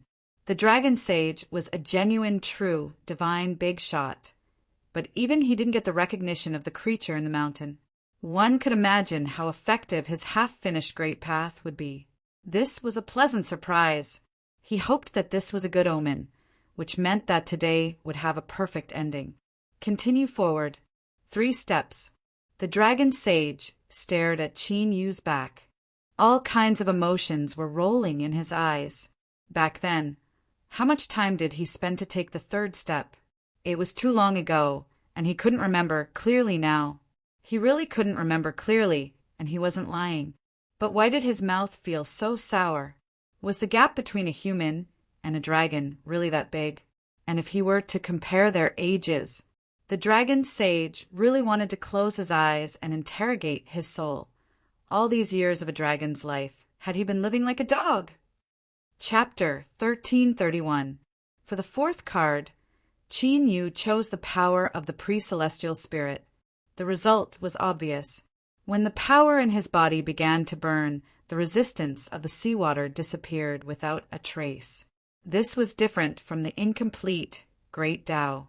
It could be said that this was the card in Qin Yu's hands that he was most confident in. Nonsense. This was the power of the innate spirit. No matter how high one's vision was, it was impossible for it to be higher than the vast Yang world. Passing was a matter of course. The yard master looked at Longsheng and said, I can't tell anyone about this either. The corners of Longsheng's lips twitched. He thought to himself, when Qin Yu confronted the eye of eternal night at the Scarlet Summit Strait, I already saw it. Do you really need to do something like this? But what one thinks and what one does are very different. I know. Don't worry, yard master. Yes, that was it. Our Lord Longsheng knows when to yield and when to stand tall, and his mental fortitude is strong. In short, invincible ninja. Facing the mountain gap, Qin Yu took a deep breath. He didn't continue forward. At this time his body of rules and the power of the true divinity, Tao, erupted. Superimposing the power of the pre-celestial spirit, the 3 gathered together, and an astonishing change occurred. Qin Yu's aura was changing. To be more precise, in the eyes of the yard master and the dragon sage, he was still in the same place, but in their senses he was empty. It was as if he'd become the air, and he'd become one with the world around him without the slightest difference. Heaven and earth transformation. Long Sheng screamed. The yard master took a step forward abruptly. She regained her senses and suppressed the urge to rush forward. Another miracle had happened. If it was said that the yard master could still find some traces of the origin of the semi-finished true divine great path, then there was really no way to explain what had happened to Chinyu. Body transformation was an ability unique to hegemons. Only hegemons who were essentially a part of heaven and earth could do something like that. They could call upon the boundless power of heaven and earth, and could summon heavenly might with every movement. But now, it had actually appeared on Chinyu's body. The yard master was pleasantly surprised, but when her gaze fell on Long Sheng, she was only shocked. Holy shit! Holy shit! Holy shit! Impossible! This was impossible! How did Chinyu accomplish this? How did he manage to transform his body into heaven and earth? This was the ruler's domain, and his true great Tao was only a half-finished product. Dong! A muffled sound came from the gap in the mountain range, and the calm undersea mountain range suddenly stirred up a circle of fluctuations. It was as if someone who had been sleeping soundly had been woken up by the sudden explosion of thunder outside the window and had turned over abruptly. The yard master's eyes lit up instantly. Beside him, Long Sheng had a horrified expression on his face. He subconsciously wanted to rush out, but before he could even move half an inch, he was held back by a hand. Staring into his eyes, the yard master said slowly, "Long Sheng, we agreed on one chance. If you fall out with me, I'll make you look bad." Long Sheng subconsciously waved his arms. His mouth moved, but no sound came out. He felt that something very important in his life as a dragon had completely left him at this moment. He took a deep breath and stepped forwards, howling towards the mountain gap. There were no obstructions along the way. In the blink of an eye, his figure disappeared from Long Sheng's line of sight. Long Sheng stiffened, and only after a long time did he let out a long breath. It was really long, so long that people couldn't help but worry that he would suffocate himself to death on the spot. His arm hung limply, and his body swayed for a moment before he fell to the ground. "It's over. It's all over." The yard master loosened her grip and took half a step back. Yes, half a step. Seeing that Chinyu was about to succeed, she couldn't allow any accidents to happen at this critical moment.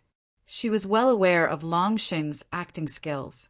Stepping into the mountain gap, Chinyu finally saw the thing that the yard master and Long Sheng had mentioned, a pitch-black lump of iron that had fallen into the mud at the bottom of the sea and was now mostly covered. At Chinyu's age, after experiencing so many things, he had long understood what it meant to never judge a book by its cover. For instance, that lump of iron. In the past, when he had fallen into the trap set up by the sea spirit in the endless sea, Chinyu had relied on that lump of iron to obtain the furnace and survive. Not long ago, the furnace had swallowed the flame of eternal night and refined a semi-finished great Tao for him. This was the power of an iron lump. Was it fierce or not? Back then, the iron lump Chinyu had obtained was just a small one in his palm. The one in front of him was half buried at the bottom of the sea, and was as big as a calf. In terms of size, it was clear which one was fiercer. Not to mention that Chinyu had already fully experienced its fierceness through the power contained in the seawater during his breakthrough. He walked forward, bang. The feeling was probably like bumping into an incomparably clean piece of glass in front of him without any preparation. Chinyu felt a headache in his head, and then everything in front of him turned black. He took a step back and stared at the half-covered lump of iron in the sea. Does this mean I haven't passed yet? Boss, that's enough. Why are you still not done? I've taken out enough cards in my hand, and you're still not satisfied? What kind of person do you want to see before you're willing to leave? Do you really want to continue eating the dust and stay here for a long time? He stared at the big lump of iron, trying to use his eyes to express his attitude. He stretched out his hand and pushed forward and continued to push. Okay, I didn't push. It seemed that his eyes were useless. Chinyu thought about it seriously and looked at the distance between him and the big lump of iron. He estimated that he was only one step away. In other words, there was still one last hurdle. If he could cross it, he would probably succeed. As the saying goes, falling short at the last hurdle. Bah! How could this happen to Chinyu?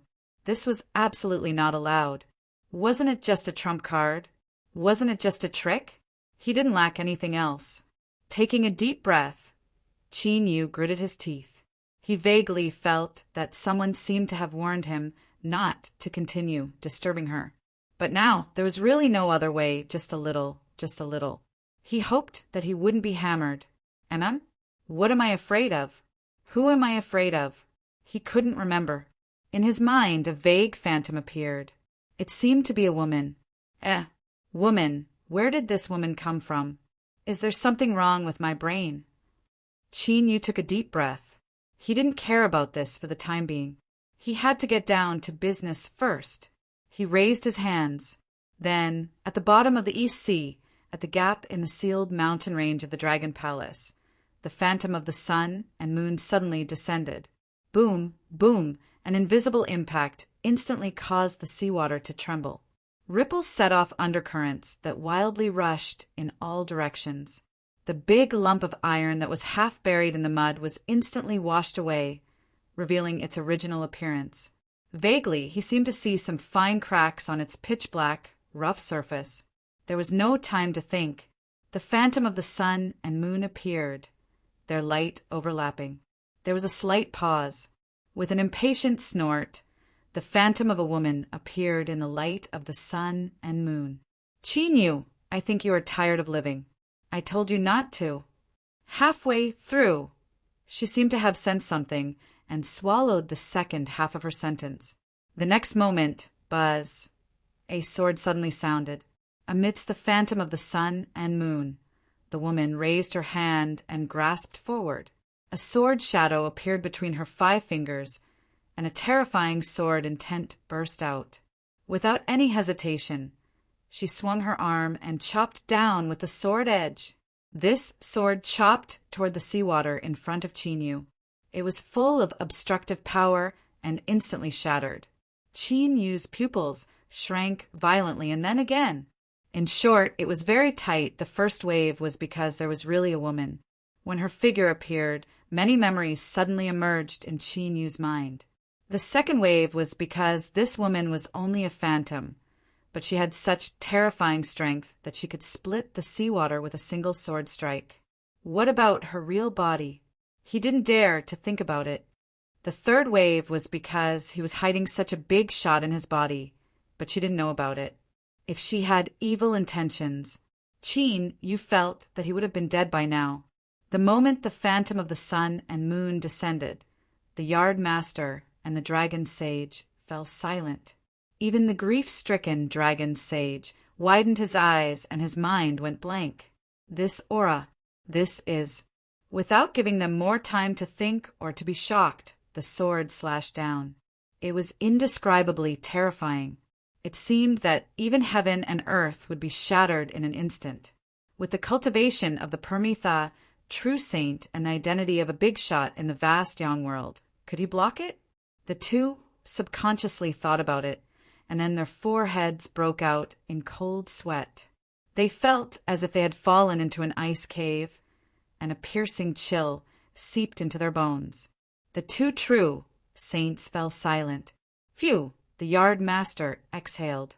At this moment, a gaze suddenly fell on her. The dragon sage's face stiffened, as if his buttocks were on fire, but he didn't dare to move. I won't say, I promise I won't say. At this moment, at the gap in the mountain, Chinyu took a deep breath and suppressed the urge to shrink his pupils. He strode toward the big iron block with only one thought in his mind. Big shot, it's about time. The result was no. At this moment, Chinyu was only one step away from the big iron block. He could reach out and touch it. The invisible force appeared again. He sensed the vibration in this resistance. It was the same as when he obtained the big iron block's approval with his half-finished great path. It seemed to be hesitating at this moment. But this time, the big iron block didn't choose to raise its hand. The vibration resistance in front of Qin Yu completely stabilized, as if it was confirming for the last time. What a headache! To be honest, this was beyond Qin Yu's expectations. Moreover, he had almost used all his trump cards. He definitely still had other tricks or cards, but in Qin Yu's opinion, they were not enough to break through the last level. At this moment, he was the closest to the big iron block, but it was also possible that he would completely fail at the next moment. It seemed to be close, but it was the most crucial part of the test. If he couldn't get the big iron block's approval, everything would be in vain. This thought emerged from the bottom of his heart. As his chest heaved up and down, it became clearer and stronger. What should I do? Qin Yu's mind raced. But what happened next didn't give him a chance to continue thinking. This was because the phantom of the woman in the halo of sunlight and moonlight suddenly raised her hand and pointed at Qin Yu with a sneer. It felt as if a big iron hammer had been lifted high and smashed heavily on his chest without any hesitation. Qin Yu's vision darkened, and his chest suddenly felt heavy. Then he spat out a mouthful of blood. The blood touched the air, but it didn't fall to the ground. Instead, it burned fiercely, and the dark red flames jumped up with a bang. Chapter 1332. As the light of the sun and moon wove together, the woman's lips curved up, revealing an icy smile. Her eyes were filled with anger. To understand by looking at someone's face was likely saying that even this old lady's face wasn't enough? Good, very good, this was simply too good. The blood-red flames blazed, not releasing the least bit of heat. It was like a mass of paint that instantly melted into the seawater. A vibration spread out from the iron block. The resistance of the seawater vanished, and it was like a great mouth that instantly sucked in the flames. Then, as if it couldn't withstand the strength contained within the flames, its pitch-black surface began to rapidly melt like ice under the blazing sun. No, it was more accurate to say that it was disappearing. There wasn't a single impurity left behind, as if it had vanished into thin air. A perfectly round crystal pillar, as thick as an arm, appeared in front of Qin Yu. Compared to the black and rough iron block from before, the difference in appearance was like the heavens and the earth. Qin Yu suddenly staggered as if he had been ruthlessly pushed. He hurried forwards and grasped the crystal in his hand. Thus, the crystal melted. The moment it touched Qin Yu, it turned into liquid. In that moment, countless phantoms appeared in Qin Yu's mind. Sabers, spears, swords, halberds, shields, gloves, arm guards, and so forth. Countless forms rapidly appeared. Qin Yu was instantly enlightened. As long as he wanted to, this crystal could transform into any form he wanted. It was like he had been slapped in the head. His ears buzzed and black spots appeared in front of him. He subconsciously shook his head, but when he regained his composure, he discovered that he had inexplicably made a choice. A sword. The liquid crystal rapidly flowed, constantly elongating. Then, a sword that was completely identical to the image in his mind appeared. The sword was wide and flat. Its surface was gray, as if it had been placed here for too long and was covered in a layer of dust. From the outside, it didn't seem remarkable at all. If one were to use the word ordinary to describe it, it would be perfect. But the moment his eyes fell on it, the cry of a sword resounded in Qin Yu's mind. It was clear and lofty, standing above all things. A terrifying, tearing feeling rose up in his heart. Even though he was the owner of this sword, he could still feel a suffocating feeling from it, as if he was about to be killed. The word, terrifying, wasn't enough to describe the feeling this sword gave him. He couldn't help but gulp. At this time, the only thought in his mind was, if he used this sword to kill someone, perhaps before he could kill them, he would be torn to shreds by the sword. Holy shit! What kind of situation was this? It was completely different from what he had imagined. Qin Yu felt his entire body turn numb. Humph! At least you know your place. Under the halo of the sun and moon, the phantom woman lowered her head and looked down. Her eyes were filled with dissatisfaction. I'm warning you. Don't use this sword before you condense your great Tao. Otherwise, you'll die a violent death. Don't blame yourself for dying a miserable death. He paused for a moment before he continued. Also, I'll remind you once more. Don't summon me to descend in the near future. Otherwise, I'll beat you up. He turned around and took a step forward. Like a bubble, he disappeared with a pop. It wasn't that he didn't want to, but that he couldn't do it. Not to mention Qin Yu's current strength. Just that half-finished true Saint Great Tao was more than enough to resist sealing all memories. Humph, humph! This smelly brat's rate of progress was faster than he had imagined. He hadn't even thought of how to order him around, and he had already jumped up. This time, he wouldn't go back to sleep. He had to think about this matter. He had invested so much into him, and it could even be said that he had paid a heavy price. He certainly couldn't just sit around and do nothing. The sword tilted its tip as if it were sizing up Qin Yu. Then it noticed that its master was in a withered and powerless state. This half-finished great Tao wasn't even enough to suck in a single breath. If it wasn't for humph humph, would I have taken a liking to you? Forget it. In this place, I'll just endure it if I can. Whoosh! Without warning, the sword turned its tip and howled towards him. Qin Yu's mind tightened, and all the hairs on his back stood up. His first reaction was that this thing was rebelling. His second reaction was that he was finished. It was as fast as lightning. Without giving Qin Yu the slightest chance to dodge, the sword stabbed into his chest. Fortunately, the scene of his flesh and blood being torn apart didn't happen. It was like a phantom, directly vanishing from sight. This sword had actually fused into Qin Yu's body. He hurriedly closed his eyes and sensed his own condition. After several breaths of time, Qin Yu let out a long breath. He gasped for breath and wiped the sweat from his forehead. He couldn't help but bitterly smile. What was this? He had exhausted a tremendous amount of strength and self-destructed, but he didn't even have the qualifications to use it. Not only that, but he had also been ruthlessly despised and frightened. That's right, this sword was trying to scare him. If he couldn't even see this, then Qin Yu didn't need to mingle in this world anymore. Embarrassing, extremely embarrassing. Just think about it. What kind of experience would it be to be looked down upon by one's own treasure? Qin Yu rubbed his face and swept his eyes around. After not noticing anything else, he turned and walked away. The seawater was the same as before, but it was also completely different. This was because the strength contained within had now completely disappeared. Success! The garden master smiled. Beside her there was a thud. Long Sheng fell to the ground. His face was deathly pale, and his body was slightly curled up. He looked extremely pitiful. He looked blankly in the direction of the gap in the mountain range. Qin Yu walked out. His figure was clearly reflected in his eyes, but it also seemed particularly blurry like a dream. How Long Sheng hoped that this was really just a dream. Qin Yu had taken away the object in the mountain. He had actually succeeded. At this moment, Long Sheng's heart ached. It wasn't only because he had lost his most precious treasure, but also because his confidence had suffered a destructive crushing.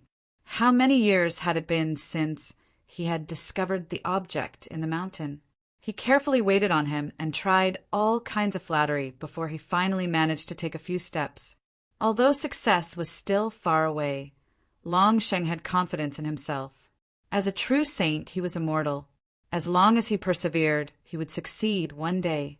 That was what he thought, and that was what he had done. But Qin Yu had appeared. The first time they met, he was just a slightly outstanding junior, which had moved Long Sheng a little. How long had it been? How long had it been? He had become Mr. Ninth of the Peach Garden, possessing an identity that even Long Sheng had to treat seriously. He had entered the mountain, he had come out, he had taken away the object in the mountain. Why? I, the dignified East Sea Long Sheng, have worked hard for countless years, but I can't even compare to a little boy. In just a short period of time he had done it. All of Longsheng's pride and arrogance collapsed at this moment. If his heart wasn't strong enough, he would have gone crazy long ago. Qin Yu cupped his hands together. Honorable master, this disciple has succeeded. He turned and nodded to Longsheng. Thank you, Lord Longsheng.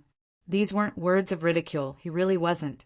Although Qin Yu had been embarrassed by the long sword's threat just now, he still had time to think about it. Whether or not he was embarrassed meant that he was in a good mood. Of course he was. To be honest, he was in a good mood. Only a complete, true saint, great Tao could barely move the long sword. Not to mention anything else. Just this point alone was enough to show how terrifying it was. But one shouldn't be too ostentatious. Moreover, looking at Longsheng's grief-stricken expression, Qin Yu felt that hiding the joy in his heart was quite humane. Cough, cough. One shouldn't be too ostentatious. It was fine as long as he obtained the benefits. But why did he have to make it known to everyone? Besides provoking envy, jealousy, and hatred, what other benefits did he gain? Chapter 1333. After bidding farewell to the dejected dragon sage, the Peach Garden Master and disciple returned through the transmission array. Everything went smoothly. The only interlude was that during the transmission, Qin Yu vaguely sensed some abnormal fluctuations in the yard master's aura. It disappeared in a flash, so fast that Qin Yu could not be sure whether it was an illusion or not. Looking at the back of the yard master, Qin Yu thought for a moment and did not say anything. He went to the East Sea to save people and changed his appearance to hide his whereabouts. Therefore, besides the yard master, no one in the peach garden knew that Qin Yu had run away this time and stirred up trouble in the East Sea. To the outside world, it was only announced that Qin Yu was cultivating in seclusion, so everything was calm after he returned. However, on the third day after returning to the peach garden, a major event happened. The 3 white phoenixes in the peach garden transcended their limits and stepped into the bitter sea to become a semi-saint. That was the day when the condensed aura of the saint descended. The peach garden was filled with cheers and laughter. All the dependent forces were overjoyed and quickly offered congratulatory gifts. As the vassals of the peach garden, their interests were already one with the peach garden. Although the yard master was extremely powerful and could intimidate all heavens by herself, Baifeng had broken through to the semi-saint level, and the peach garden was stronger, so they naturally had a stronger guarantee. Qin Yu had risen too fast.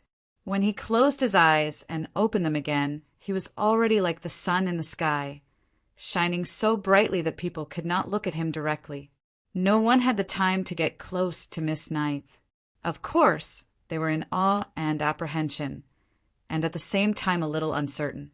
After all, with Miss Ninth's current strength, he was qualified to leave the peach garden and establish his own sect. Fortunately, Peach Maiden and he were already Taoist companions, and this was known to all heavens. Now it was just a procedure, and this matter also made everyone secretly sigh. The yard master's vision was as accurate and powerful as ever. When the marriage was spread, there were many dissatisfied voices, but now they were all well-behaved and did not dare to say a word. With this marriage, even if Miss Ninth really established her own sect, the peach garden would still be the peach garden that they could not afford to provoke. When Baifeng broke through to the semi-saint level, the disciples of the peach garden came to congratulate her.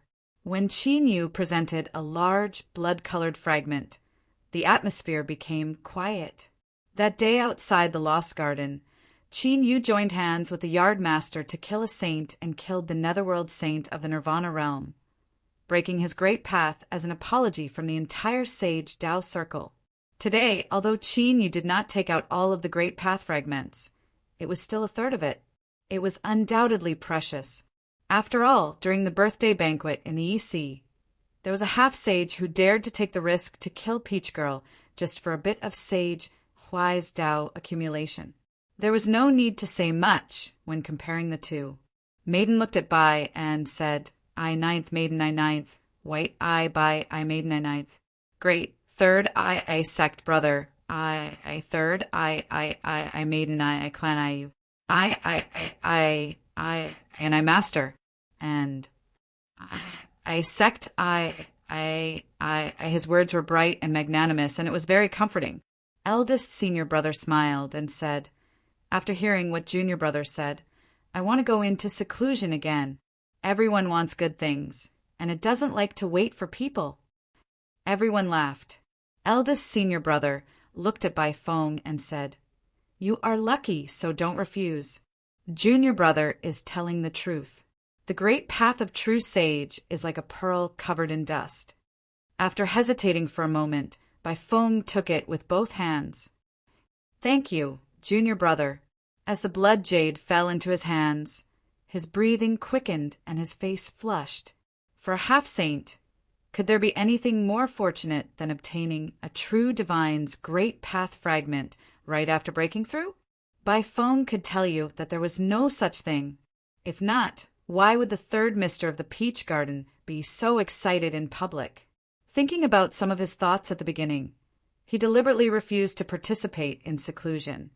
And then looking at Chinyu, who was smiling calmly in front of him, a trace of guilt rose from the bottom of his heart, but it immediately turned into warmth and gratitude. Second senior apprentice, brother sighed with emotion. Breaking through to half-saint and receiving a true sage great path fragment as a gift. Once this news spreads out, I have no idea how many old fellows will turn red with envy. He coughed. Junior brother, because of my cultivation, I fear it will be difficult for me to make a breakthrough in the near future.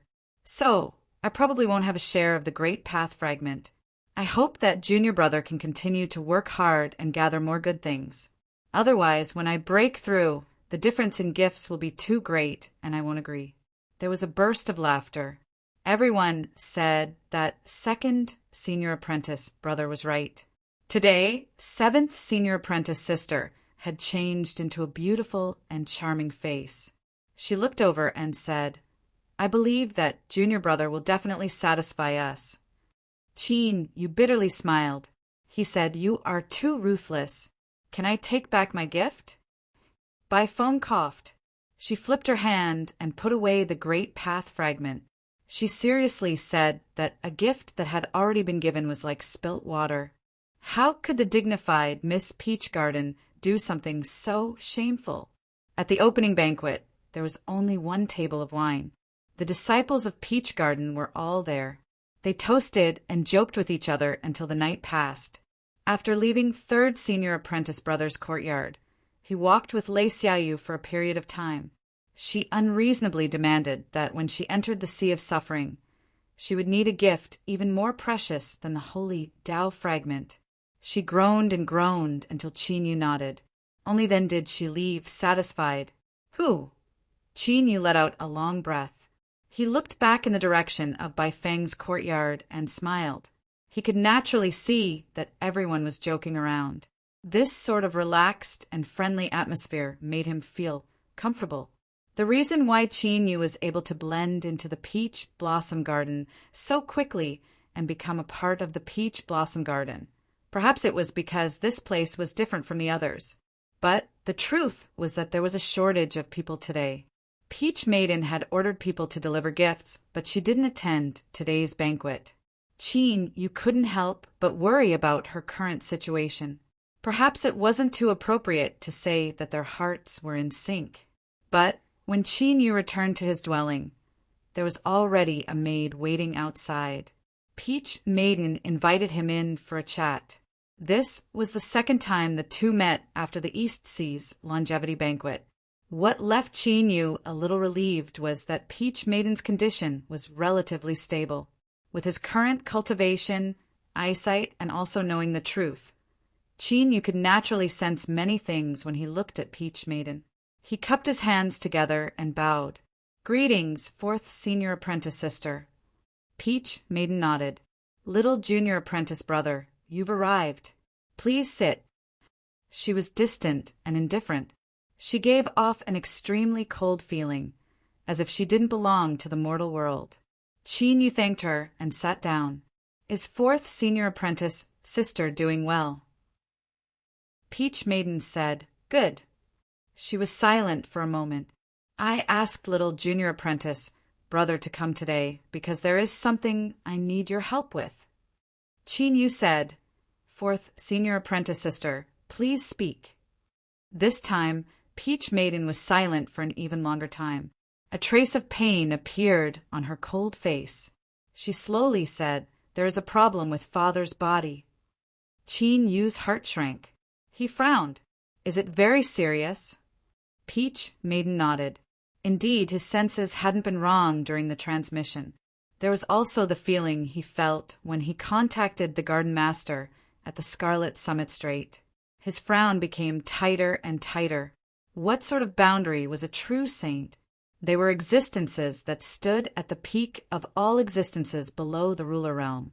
They were one of the strongest existences in the vast Yang world, undying and everlasting. With their boundary, if there was a problem with their body, it wouldn't be a minor matter. Qin Yu solemnly said, fourth senior apprentice sister, rest assured that as long as there is a chance, I will do my utmost to help Honorable Master recover.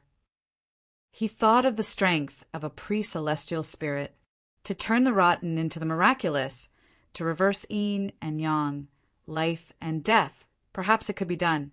He stood up and cupped his hands together. If that's the case, then I will go and pay my respects to Honorable Master. A trace of gratitude appeared in Peach Maiden's eyes. She bowed. Thank you, little junior apprentice brother. When Qin Yu came to pay his respects, he didn't need to wait at all. He was directly allowed to enter. With his current cultivation, this was the treatment he deserved. Greetings, Honorable Master. The Garden Master sat at a round table and drank tea. She beckoned him over and said, rise, come over and drink some tea together. She took a cup and poured out a fragrant aroma. Qin Yu nodded and sat down. After a moment of hesitation, he said, Honorable Master, this disciple has come to offer up some of the strength of a pre-celestial spirit and place it in the Peach Blossom Garden storehouse. There is no need to exchange for it. It is a precious, life-saving treasure that can only be used at a critical moment. I will have to trouble Honorable Master to handle this matter on your own. I apologize for troubling you. As he finished speaking, he lifted a hand and light rapidly surged in his palm. Masses of the strength of a pre-celestial spirit scrambled to appear above his 5 fingers. The Garden Master's eyes flashed. She glanced at Qin Yu and said after a moment of silence, You just came out from Peach Maiden's place. Qin Yu nodded. The Garden Master smiled, a gratified look in her eyes. The lines of her face softened a little. She glanced at Qin Yu and shook her head. This girl is disobedient. I'm afraid she has already told you. I was originally planning to tell you after some time, but she lifted a finger and pointed. Put it away first. In the entire vast Yang world, I'm afraid you are the only one who has the strength of a pre-celestial spirit. It would be a sin to dissipate even a trace, but unfortunately it can't help me. Qin Yu frowned. Honorable Master, why don't you give it a try? Perhaps. He was interrupted by the Garden Master. I've already tried the strength of the pre-celestial spirit that I obtained previously. She didn't continue speaking, but the result was self-evident. Despite having a bad premonition, Qin Yu's heart suddenly contracted at this moment. A hint of sourness and heaviness arose in his heart, causing him to frown even more tightly. Honorable Master, the Garden Master smiled. Put it away. I have something to tell you. With a flick of her sleeve, a ripple appeared in the space, directly isolating the inside from the outside world. After Qin Yu withdrew the strength of the pre-celestial spirit, the Garden Master narrowed her eyes. My question is an old grudge. I have to think about it carefully. So let's talk about your question first. She looked at Qin Yu. You've walked the true God path, but now you've achieved only half of the great Tao. Is it because that big furnace has come alive? It wasn't a question, but a straightforward tone. It was obvious that she already had an answer to this question. Qin Yu nodded.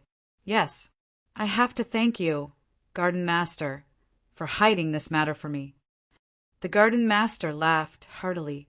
I'm guessing that after you discovered the truth about the big furnace, you couldn't help but think that a true saint could be so shameless as to lie through his teeth. Chin wanted to laugh, but his heart was too heavy. He could only nod cooperatively, indicating that he indeed had such a thought. The garden master shook her head and lifted her hand to point at him. Once your cultivation becomes stronger, you'll have fewer scruples, right? You actually admitted it directly without being tactful. However, I do deserve your thanks. It's not only because I helped you conceal the truth about the big furnace, but more importantly, I was the one who threw the big furnace into the endless sea. Chapter 1334. Chin Yu suddenly raised his head. His eyes widened and his face revealed shock. The yard master smiled. You don't believe me? He got up and paced back and forth, a look of reminiscence on his face. He sighed and said, I've never suffered any losses in my life. Most of those who offended me were met with misfortune on the spot. A small number of them were fine for the time being, but there would be trouble in the future. That's why I made countless enemies. The only exception was a friend of mine many years ago. We got to know each other after a fight. But do you believe that? That guy was just a semi-sage of the bitter sea. He was beaten miserably by me every time, but he had never really failed. He could even fight back against me. The yard master paused. I don't admire many people in my life. My friend was one of them. In his early years, he gave himself many names in order to avoid being hunted down. But the one most people know is probably the Furnace Saint. Furnace Saint. Chin Yu was shocked. He took a deep breath and slowly regained his composure. So that's how it is, the yard master said lightly. Back then, the Furnace Saint was trapped in the bitter sea and could not reach the other shore. After many failed attempts, he was unwilling to be so angry and decided to forge his Tao with a furnace. This violated the rules of Vast Yang and could even be seen as challenging the will of Vast Yang. So in the end, the Furnace Saint died in the face of the tribulation. The furnace in your hand borrowed the power of the tribulation and was finally tempered into an embryo. Throwing it into the endless sea was the wish of the Furnace Saint before he died. He wanted to use this place to choose his successor, but some changes later were beyond my expectations. He looked at Chin Yu. The endless sea originally had no spirit, but because the great furnace fell into it, it absorbed a wisp of the aura of heavenly tribulation and was born. This caused the great furnace to be hidden away, and no one has been able to obtain it. After countless years, you went to the endless sea to make a name for yourself. You killed the sea spirit and obtained the furnace. Then, you were taken into the peach garden. So, Chin Yu, you and the peach garden are fated. This fate has been buried a long time ago. Chin Yu nodded. Master is right. Furnace Saint, Furnace, Sea Spirit, Peach Girl, this fate was very deep. The yard master said, I don't mean anything else. I just want to explain to you why I know about the furnace. You can't completely condense your Tao because there are too few flames in the furnace.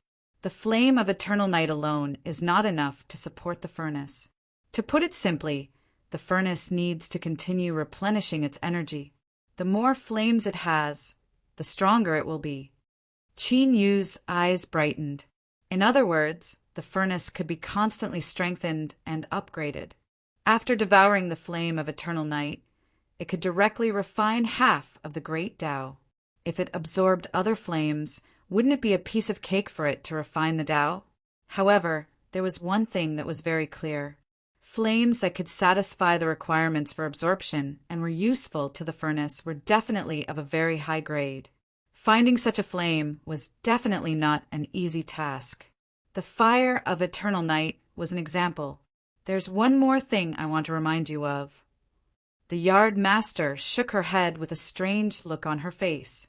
Although the body of this furnace is extremely sturdy, it's not a real defensive object. The opponents you'll face in the future will be stronger and stronger. Don't ever use it as a shield. Otherwise, if one day the cauldron is destroyed, there will be no way to repair it. At that time, You won't even have a place to cry." Chinyu bowed. This furnace was obtained by the furnace saint using his life as the price to gamble with the heavens and earth. Before, this disciple didn't know the inside story and acted rashly. "In the future, I will not blaspheme it again. Honorable Master, please rest assured." Her words were beautiful. Not only did she promise the yard master, but she also expressed her admiration and gratitude to the furnace saint. The yard master smiled. With Qin Yu's intelligence, it was not difficult for her to guess his intentions. "All right, that's about all I've said to you. If you want to hear more, I'll tell you a story." Qin Yu took a deep breath. "I'm all ears." The yard master took a few more steps. It seemed that when she spoke just now, she had indeed prepared a draft in her mind. At this moment, she spoke without any hesitation. "A long, long time ago, this is not the usual opening of a story. It was really many years ago. It was so long ago that I only had a vague consciousness at the beginning, and I wasn't sure which era it was. After thinking about it carefully, that period of time was probably the happiest time in my long life. I didn't need to think about anything. Every day, I listened to my master's sermons. Although I couldn't understand everything, I always gained something." He looked at Qin Yu with a solemn expression. "I think you already know that I created the peach garden and was called the yard master by the world because my body is a peach tree. It is extremely difficult for a mutant to attain Tao, but once I succeed, my strength will be far stronger than that of an ordinary true saint. What's more, I had other opportunities to attain Tao. The West Mountain Scholatry Sage's body is a scholatry tree, and he was my only and best friend in my early years. We lived together for countless years, and I originally thought that this kind of life would continue forever. But the calamity descended just like that. My master's strength was exceedingly high, and he was the supreme ruler of the world. Yet he still couldn't withstand the catastrophe. In the end, his blood splattered across the vast sky and he perished. After this battle, the entire small world fell apart and fell into unprecedented turmoil. The yard master looked a little emotional. Under such circumstances, with my and Scholatry Sage's strength at that time, only death would have been awaiting us. However, a section of my master's corpse just happened to fall beside us. In order to protect ourselves, the two of us refined and absorbed my master's corpse. With this, we established our foundation and broke out of seclusion as true saints. Qin Yu's heart trembled violently. He had never imagined that the yard master would have such a background. A spiritual plant under the ruler had finally absorbed his corpse and attained Tao and become a saint. This also proved how terrifying the ruler was. Just a section of his corpse could actually raise 2 true saints. Moreover, they were peak true saints like the yard master and Scholatry Sage who had attained Tao. However, since the yard master and Scholatry Sage came from the same sect and had accompanied each other as spiritual plants, they were each other's only friends. Why were they in such an irreconcilable situation? The yard master was silent for a while. Then she suddenly smiled and shook her head. "Are you curious why I fell out with Scholatry Sage and even became irreconcilable enemies? In fact, the reason is very simple. We have become saints, and we are no longer small spiritual plants. Our strengths are different, and our horizons are different. Thus, our hearts have changed. The two of us attain Tao as deviants. We are both spiritual plants, and we have absorbed the power of our master's remnant body. This has led to us being almost the same existence. As long as we can kill each other, we can easily fuse and absorb the other's power, devouring it completely and making it a part of ourselves. To be honest, I have also experienced such temptation. I resisted it, but Scholatry Sage didn't. After the great battle, the two of us left the small world fragment and truly stepped into the vast Yang world. That is how we have come to this day, step by step. At first, I was inexplicably angry and resentful towards Scholatry Sage, But after many years of careful reflection, I gradually figured out many things. Perhaps Scholartree Sage didn't want it to be like this, but the temptation in his heart was too strong. It eroded his mind bit by bit and finally distorted his nature. But even if I figured it out, the past cannot be changed, and I can no longer return to the past. The yard master exhaled. Or perhaps this situation is actually something that I am subconsciously happy to see, because only by being enemies with each other can I have the opportunity to kill Scholartree Sage and seize his cultivation. Then I will have the opportunity to attain the vacant position of ruler. But unfortunately, regardless of whether it is me or Scholartree Sage, we have fought each other for many years. Yet we have no way of truly killing each other. But in the end, Scholartree Sage probably won. This is because there is indeed a problem with my condition. Once I die, my great Tao will definitely be devoured by Scholartree Sage. This was already decided when the two of us absorbed our master's corpse to attain Tao. It is not something that can be changed by humans. Sometimes I also think that perhaps this is the punishment that we had to bear when we absorbed our master's corpse to attain Tao. We offended the ruler and betrayed our loyalty. But if we didn't do this, we would have died back then. So even if we were to make a new choice, today's outcome would still be the same. I do not regret it. Qin Yu took a deep breath. Master, is there any way to remedy your current situation? What is the cause of the problem? Only by finding the cause could she deal with the symptoms and achieve twice the results with half the effort. The garden master's eyes revealed a trace of pain. In the past, I was schemed against by Scholartree Sage and my great Tao was damaged. After I fled to Vastyong, I hid myself and recuperated. It was also during that period of time that I met your master's wife. She was the only woman that I cherished in my life. I once swore that I would love her and never betray her in this life. But fate makes fools of men. Your master's wife was implicated by others and perished. I personally slaughtered everyone, but in the end I was unable to save her. Only Peach Maiden was left by my side. I swore to your master's wife that I would take care of her for the rest of my life and that I would never allow her to suffer any harm. But in the end, I still broke my promise. Peach Maiden was injured by an ancient venomous beast, a horned fish. Although I tried my best to cure her and remove the poison, her soul had already scattered and could no longer exist.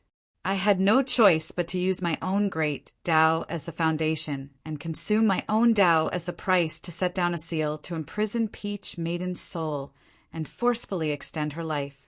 At the same time, I also sought out the secret art of the myriad soul Tao. After Peach Maiden cultivated it, the part of her soul that could no longer be fused with was transformed into a seed and scattered throughout the world. This seed was used to cultivate a portion of her soul so that when her main soul was no longer able to support herself, she could fuse with this portion of her soul and continue to extend the existence of her soul. So that was how it was. After figuring out the ins and outs of this matter, Qin Yu's first thought after he recovered from his shock was that this matter was related to sage Scholartree. He looked up at the yard master, a questioning look in his eyes. The yard master seemed to have seen through Qin Yu's thoughts. She shook her head and said, I have carefully investigated this matter.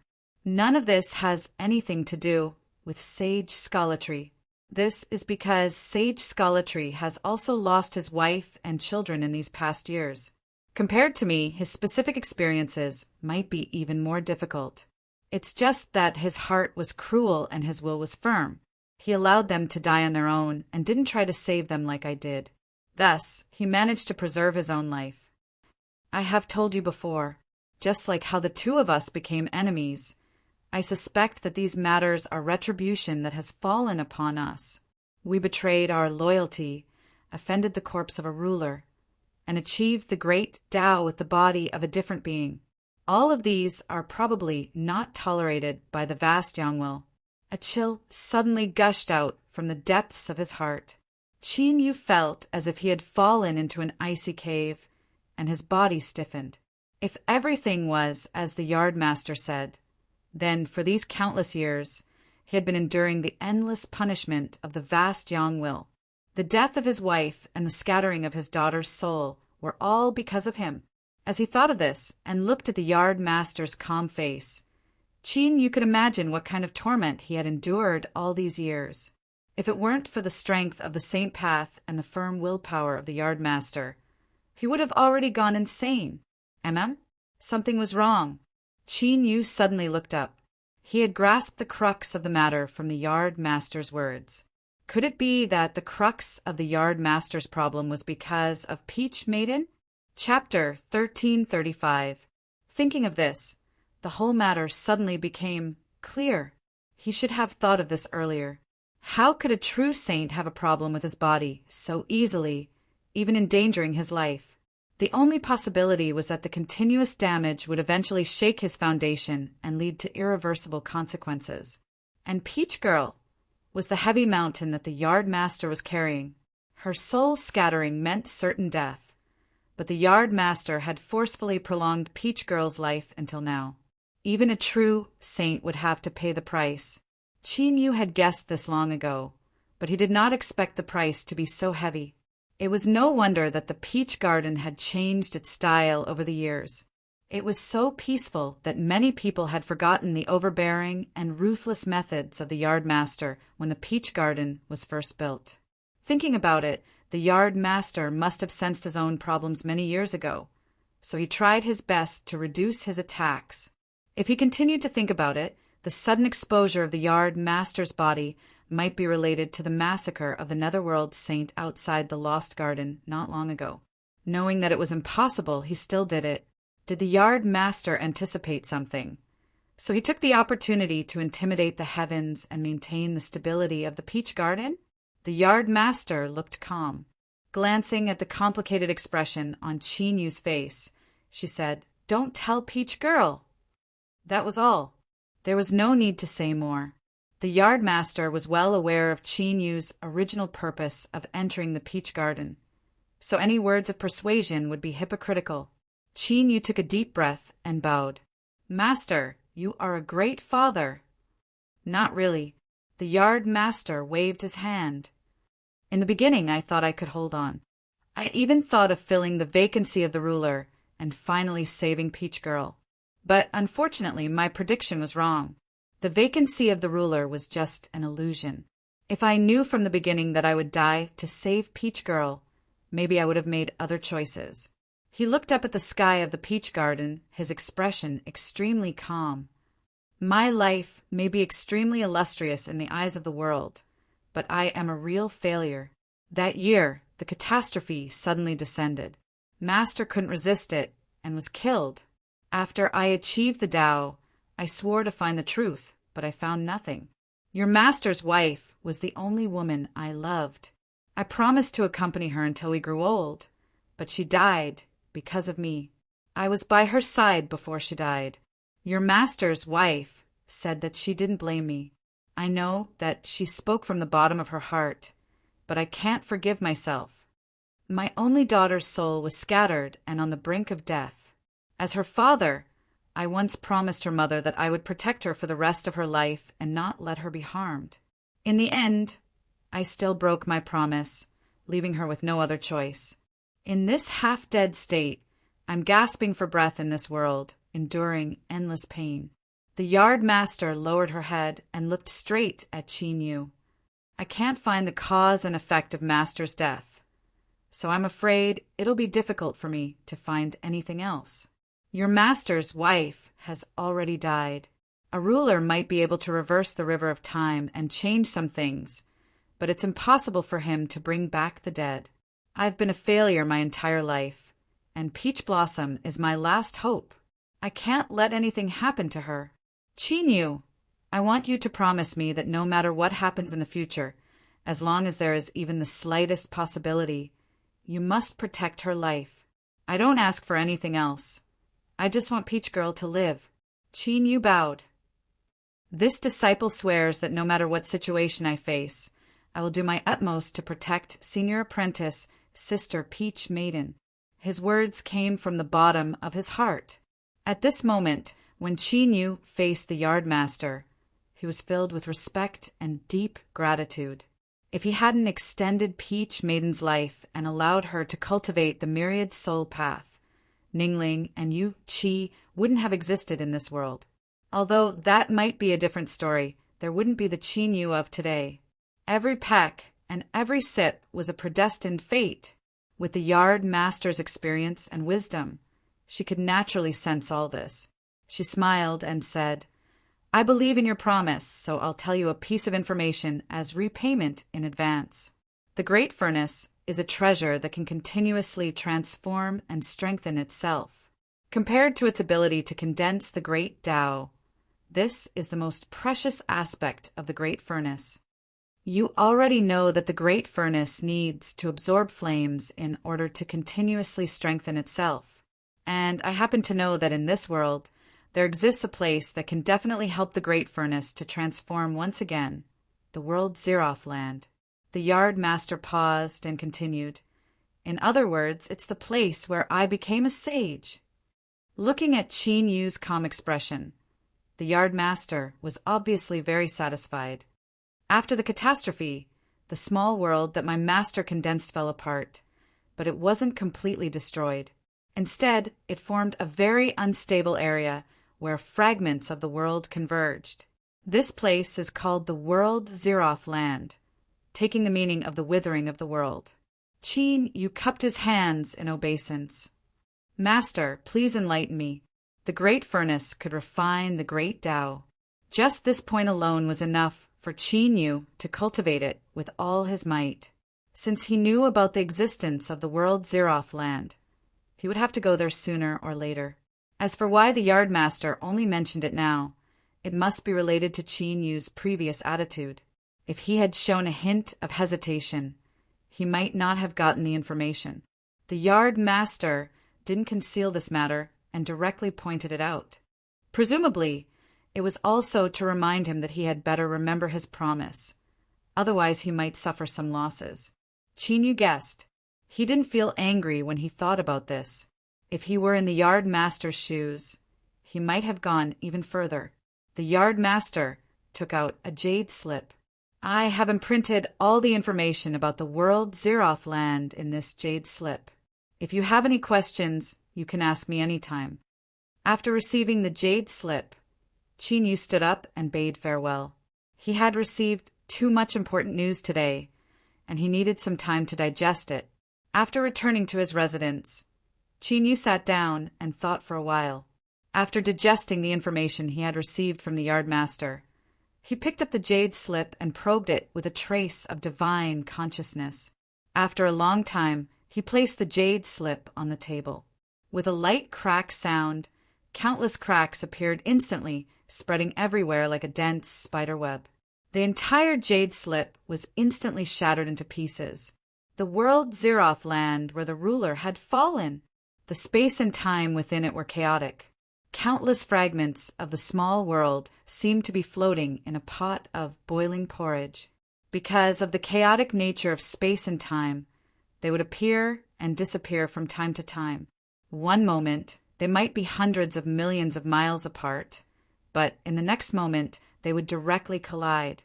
Because the ruler had fallen here, his aura was dispersed and absorbed by the living beings on the fragments of the world, resulting in the survival of countless powerful living beings. This was similar to the Lost Garden, but the difference was that the living beings here were stronger, even comparable to the divine path.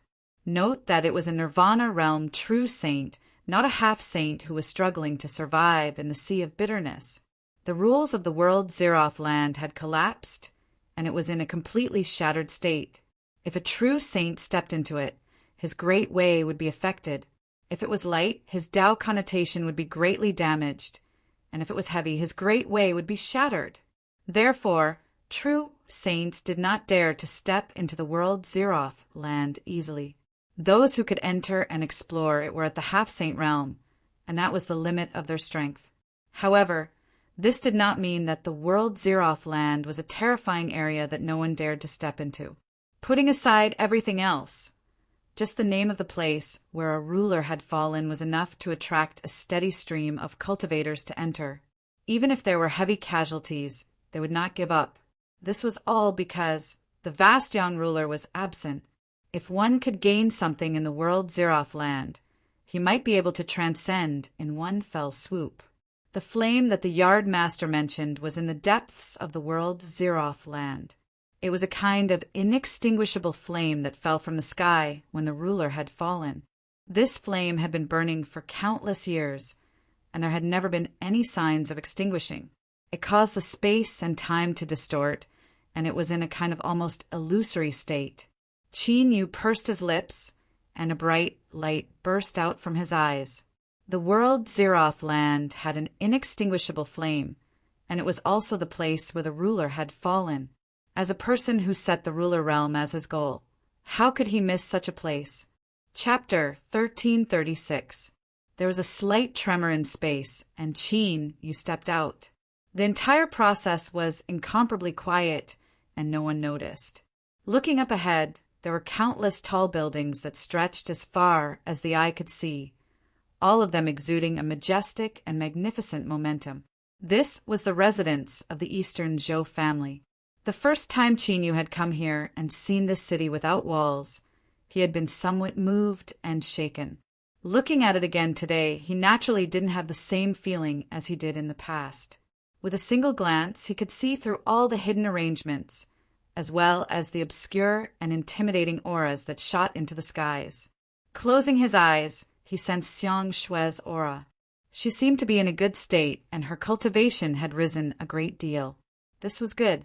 With a smile, Qin Yu walked towards the wall-less city in front of him. He was like a shadow. Under the strict surveillance of the Eastern Zhou family, he easily entered without being detected. Qin Yu wasn't familiar with the city, and there weren't many people he wanted to see. In addition, he didn't have much time left, so he didn't dwell on his memories and headed straight for Xiang Shui. She wasn't in the residence of the Eastern Zhou family. Qin Yu didn't seem to be walking quickly, but in 2 or 3 steps he had reached the end of the street. This should have been an astonishing scene, but the cultivators passing by didn't seem to see it. Strictly speaking, to be able to do this, the difficulty should be much higher. He seemed to have some impression of this street. He should have been here before. As Qin Yu's thoughts reached this point, he suddenly stopped. His eyes fell on the end of the street, on a seat by the window of a 3-story restaurant.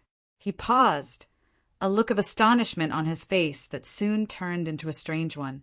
He didn't think that this woman Xiang Shui would be so popular. If he went over to greet her now, wouldn't he scare these people? At this moment, Xiang Shui felt sick to the core. Looking at the smiling faces in front of her, she wished she could pick up the dishes on the table and slap them. But she knew why she was so popular.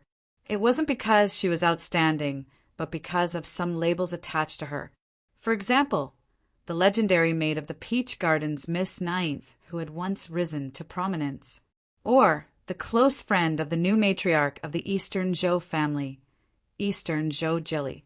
Or she was now helping to manage the affairs of the Eastern Zhou family and wielding a great deal of real power. Of course, Xiang Shui understood in her heart that all of this was because of her identity as a maidservant, layer by layer. Miss Ninth of the Peach Garden. Xiang Shui could not understand what realm he was in, but from East Zhou Jolly's probing words, it was not difficult to guess that he had really become a top figure in the world. Although Xiang Shui had determined that Qin Yu's future was limitless since a long time ago, she still didn't expect that he would soar into the skies in such a short period of time. Xiang Shui had long since given up on the idea of inoculating Qin Yu. She was well aware that there was already a moat separating her from Qin Yu.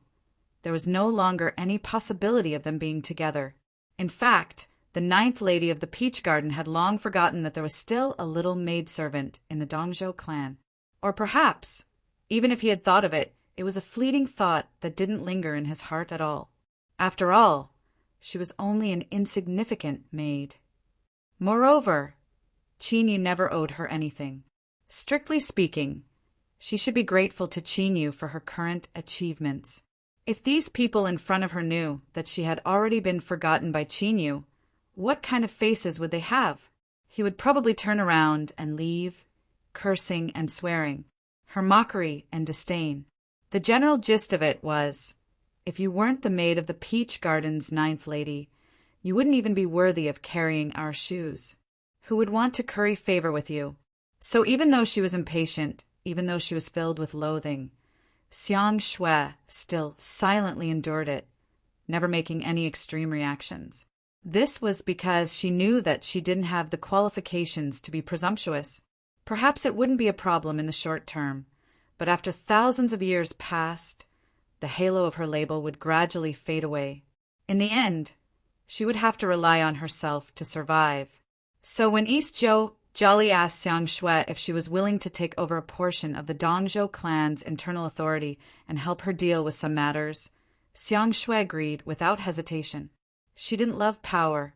She only hoped that when the halo of her label faded away in the future, she would be able to perform as best she could and not be in such a sorry state. Every time she felt hesitant, powerless, or tired, Xiang Shui liked to come to this restaurant and sit in this seat. Perhaps it was because Qin Yu had brought her here before, but even if she didn't do anything, she would still feel inexplicably at ease. Then she could adjust her mood and continue on her way. But she didn't know why this matter had been discovered by these people. She could never come to this place again. Thinking of this, Xiang Shui's mood became even worse. She had nearly reached the limit of what she could bear. She knew that she couldn't stay here any longer. Otherwise, she might not be able to restrain her emotions and do something she would regret. She looked around with a bit of nostalgia in her eyes. As she looked towards the end of the street, some scenes from a long time ago appeared in her mind. At that time, Qin Yu wasn't the Peach Garden's Mr. Ninth, and he wasn't as strong as he was today. But in Xiang Shui's eyes at that time, he was already her most reliable support. Unfortunately, this support was already far from her. Xiang Shui's eyes were a bit wet and her vision blurred. She suddenly stood up, her eyes wide. A figure had entered her vision just now, but now she couldn't find it. I'm actually beginning to hallucinate. Xiang Shui took a deep breath. She turned to look at the surprised cultivators around her. She smiled and said, "There are still some matters in the clan that need to be dealt with, so I won't speak much with you today." Xiang Shui bids her farewells. Her eyes were a bit red. Although her smile was flawless, everyone could still sense the sadness and reluctance in Xiang Shui's eyes. Those that could be sent here might have average skills, but when it came to grasping a woman's thoughts, they were quite skilled. Miss Xiang Shui must be tired today. It would be good for you to go back and rest early. There are always endless matters to deal with. You must take care of yourself. Miss Xiang Shui, you can just leave. I have already paid the bill today. So it was Brother Su who was a step faster. I arrived too late, so I could only make an agreement with the shopkeeper to put everything on my tab. All sorts of warm words were spoken, but none of them were able to move Xiang Shui's heart. Instead, she felt them to be even more hypocritical.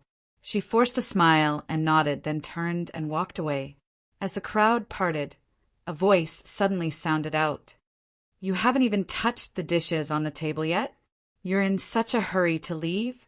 Although you're rich now, you still have to pay attention to frugality. Miss Xiang Shui, you seem a bit too arrogant right now." At this moment, a thought appeared in everyone's minds.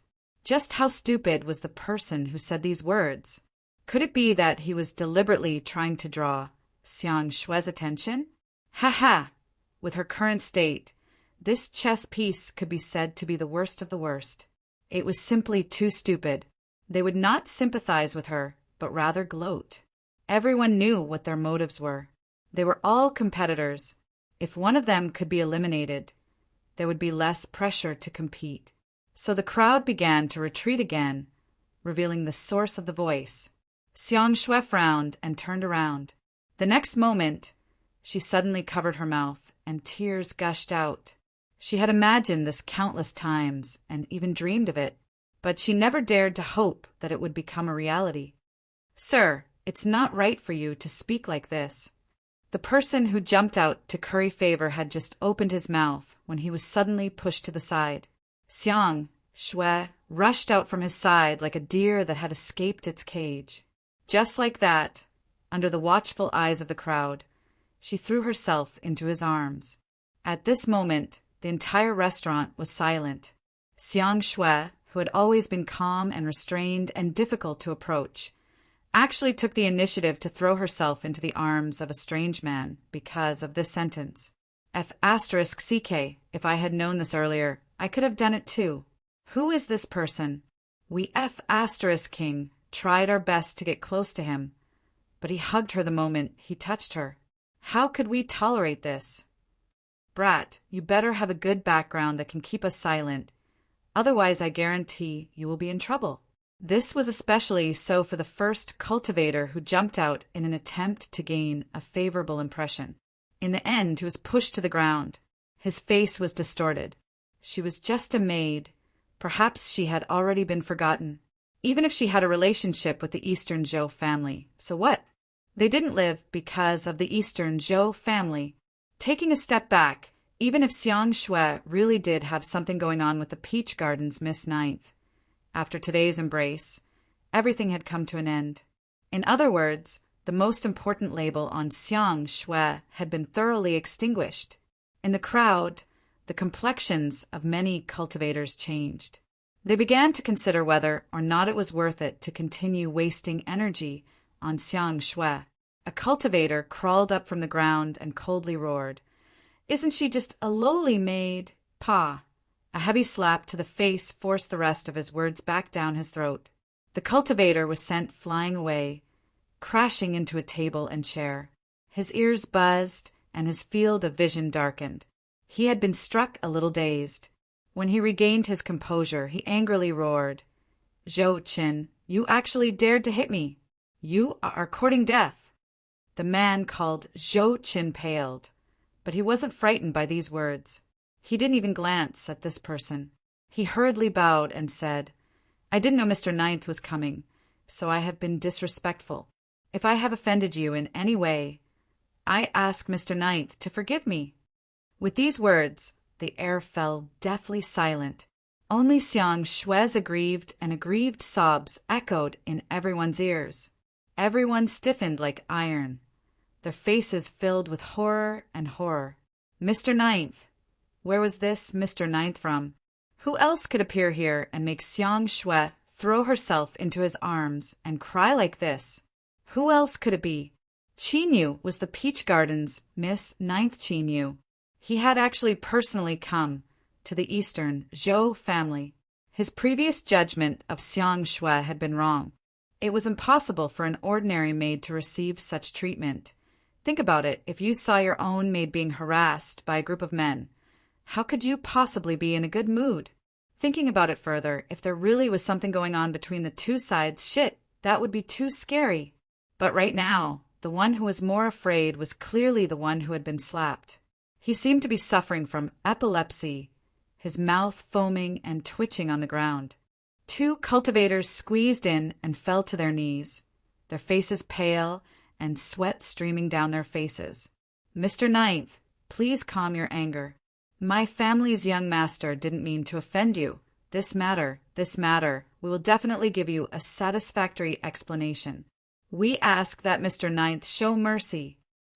The reason they had followed was because they wanted to help their young master at a critical moment and fight for his affections, lest the other families lose face. Who would have thought that they wouldn't have seen the scene in front of them? And now, these two people had run in to beg for mercy, their hands and feet still sore and weak. They cursed the person who had fallen to the ground. "You bastard! If you want to die, then don't drag us down with you." Chapter 1337. Mr. Ninth of the Peach Garden. This was Mr. Ninth of the Peach Garden. It would not be an exaggeration to describe anything related to him as having a thunderous impact on anyone who was related to the Sage Dao Circle. First, Qin Yu's limelight was too great. As a young cultivator, he had leapt into zenith heaven and was a peak vast young existence. He had killed several half-sages and even killed a true Saint Netherworld Saint. This was an unimaginably terrifying feat. Second, because Qin had risen too quickly. There weren't many people who had seen him before.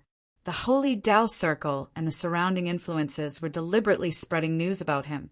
In truth, their thoughts were simple. Look clearly at this face and remember this person. If you ever meet him in the future, kneel down and run as far as you can. Don't provoke him at all. But now, it was clear they had run into a mine. Thinking of this, the two kneeling cultivators began to sweat profusely. Their pale faces turned blue, as if their hearts were about to crack open. With Qin Yu's current status and identity, a single word from him was enough to send their entire family into the abyss of destruction. Qin Yu swept his eyes over the two people and the one who was spitting on the ground. Then he patted Xiang Shue's shoulder. I know you were wronged, so I personally came to pick you up. This person's mouth is a bit smelly. What do you think we should do? This was giving Xiang Shue the right to deal with them. The two cultivators hurriedly turned and kowtowed. Miss Xiang Shue, please put in a few good words for us.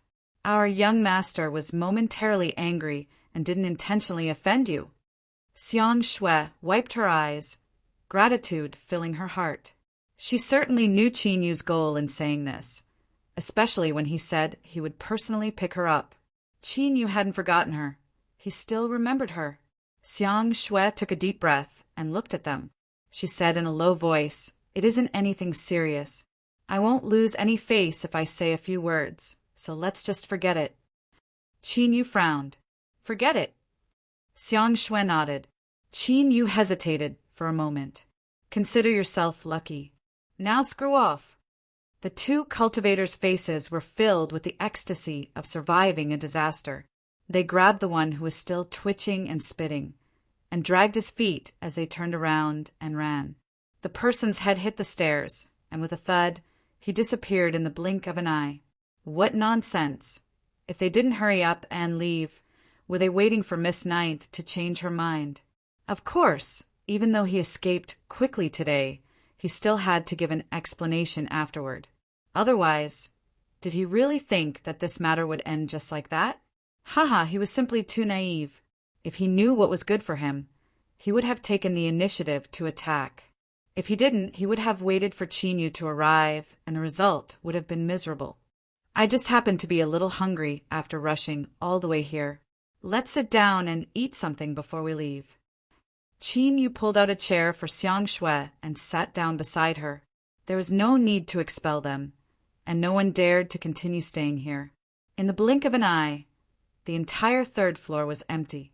At the same time, news that the Peach Blossom Gardens Mr. Ninth Qin Yu had returned to the Eastern Zhou family's encampment spread out at an astonishing speed. Outside the restaurant, a massive number of cultivators had gathered. Their eyes were filled with excitement and awe as they looked at the young man sitting by the window on the third floor. To Qin Yu, the difference between today and the past was like the difference between the heavens and the earth. But in truth, not much time had passed. There were many cultivators in the city who had seen him, so they quickly confirmed the authenticity of the news. As a result, the entire city was shaken. Of course, they did not know the true strength of the Peach Gardens Miss Ninth, but judging from the rumors, she was at least at the level of a true saint. Even in the vast Yang world, they were at the top. With their status, it would be hard for them to see him again after today. The restaurant manager was so excited that his body began to shake. With today's events, his restaurant would be the only one in this area. It would be hard for business to not explode. He sent a servant to the cellar to bring out the store's most precious wine. After several preparations, he carefully brought it up and respectfully said, Mr. Ninth, it is our unsurpassed honor to have you visit our humble restaurant again. Today, all expenses are free of charge. This jar of wine is for you to taste. I will be excusing myself. Qin Yu picked up the jar of wine and peeled off the seal. The fragrance of wine immediately filled the air. He smiled and said, He's just trying to flatter me. For him to spend so much capital, I won't give him any benefits. Xiang Shui glanced at him. She said in a low voice, "You appearing here is the greatest harvest for the restaurant manager." Qin Yu filled a cup and placed it in front of her. "It's been a long time since we last met. Cheers." Xiang Shui lifted the cup with both hands. She sincerely said, "Qin Yu, thank you." As she finished speaking, she raised her head and drained the cup. Qin Yu smiled and raised his cup. There was the sound of footsteps at the top of the stairs. East Zhou Jolly walked in and bowed. "I didn't know Mr. Ninth had arrived. I have yet to reach nascent soul, so please don't blame me." Qin Yu glanced at her and smiled. "Miss East Zhou, we're old friends, so there's no need to say such things. Come and sit with us." East Zhou Jolly calmed down and smiled. She knew that after today, all the rumors about her inheriting the position of patriarch would vanish without a trace. This was because she had the qualifications to sit and eat with the Peach Gardens, Mr. Ninth. Just this alone was enough. "I've been so busy that I'm hungry. Then I won't be polite." East Zhou Jolly sat down at the table. She looked at Qin Yu in front of her and tried to suppress her emotions several times. In the end, she sighed and said, "If it weren't for you sitting right in front of me, I would still find this hard to believe. We are both cultivators. When we first met, your strength was far inferior to mine. But now I can't even see your back. Xiang Shui, how can there be such a fierce person in this world? Ordinary cultivators like us live far too difficult a life." Xiang Shui blinked her eyes. She helplessly said, "Patriarch, please don't say that. You can be considered an ordinary cultivator, but I really have no way to live." Qin Yu smiled and shook his head. He filled his cup and raised it once more. "All right, today we are old friends reminiscing about old times. So let's not talk too much about these things. Cheers." East Zhou Jolly and Xiang Shui looked at each other and smiled. They raised their cups and drank with him. The wine that the shopkeeper had given them was truly worthy of being the store's best wine. The taste, texture, and aftertaste were all first class. Even though there wasn't a small amount, it wasn't enough for the three of them to drink together. Perhaps because they didn't use their cultivation to resist the alcohol. East Zhou Jolly and Xiang Shui flushed red, and their words became a bit more casual. Seeing Qin Yu smile and respond without the least bit of displeasure, they became even bolder. Xiang Shui even used the power of the wine to mention that she had been preparing to inoculate herself. East Zhou Jolly's eyes widened as she listened. Then, her gaze fell onto Qin Yu. "Don't look at me like that. Xiang Shui has gone crazy, but my mind is still clear. I certainly won't go crazy with her. It's fine, it's completely fine." East Zhou Jolly giggled. "Even if it is, it's fine. Look at Xiang Shui's expression right now. Although she hasn't said anything, she must be very happy in her heart." Qin Yu rubbed his temples. He thought that this drunk woman was truly bold. She actually dared to provoke him like this. He glanced at Xiang Shui. Not only did this woman have no intention of explaining herself, but she even raised an eyebrow at Qin Yu. Her expression seemed to say, "You can try me and you'll know if I'm telling the truth or not."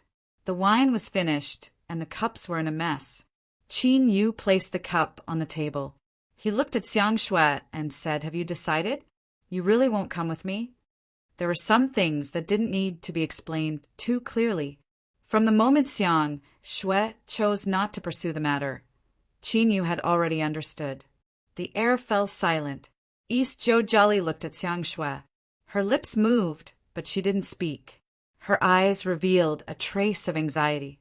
After several breaths of silence, Xiang Shui gently nodded. I won't go." Qin Yu didn't speak. He gently tapped his fingers on the table. "In truth, the peach orchard is a good place. The people there are good." "You can live there," Xiang Shui interrupted him with a smile. "I like it here very much. Every day is very fulfilling, and the patriarch treats me very well. And with you here today, my life will be even better in the future.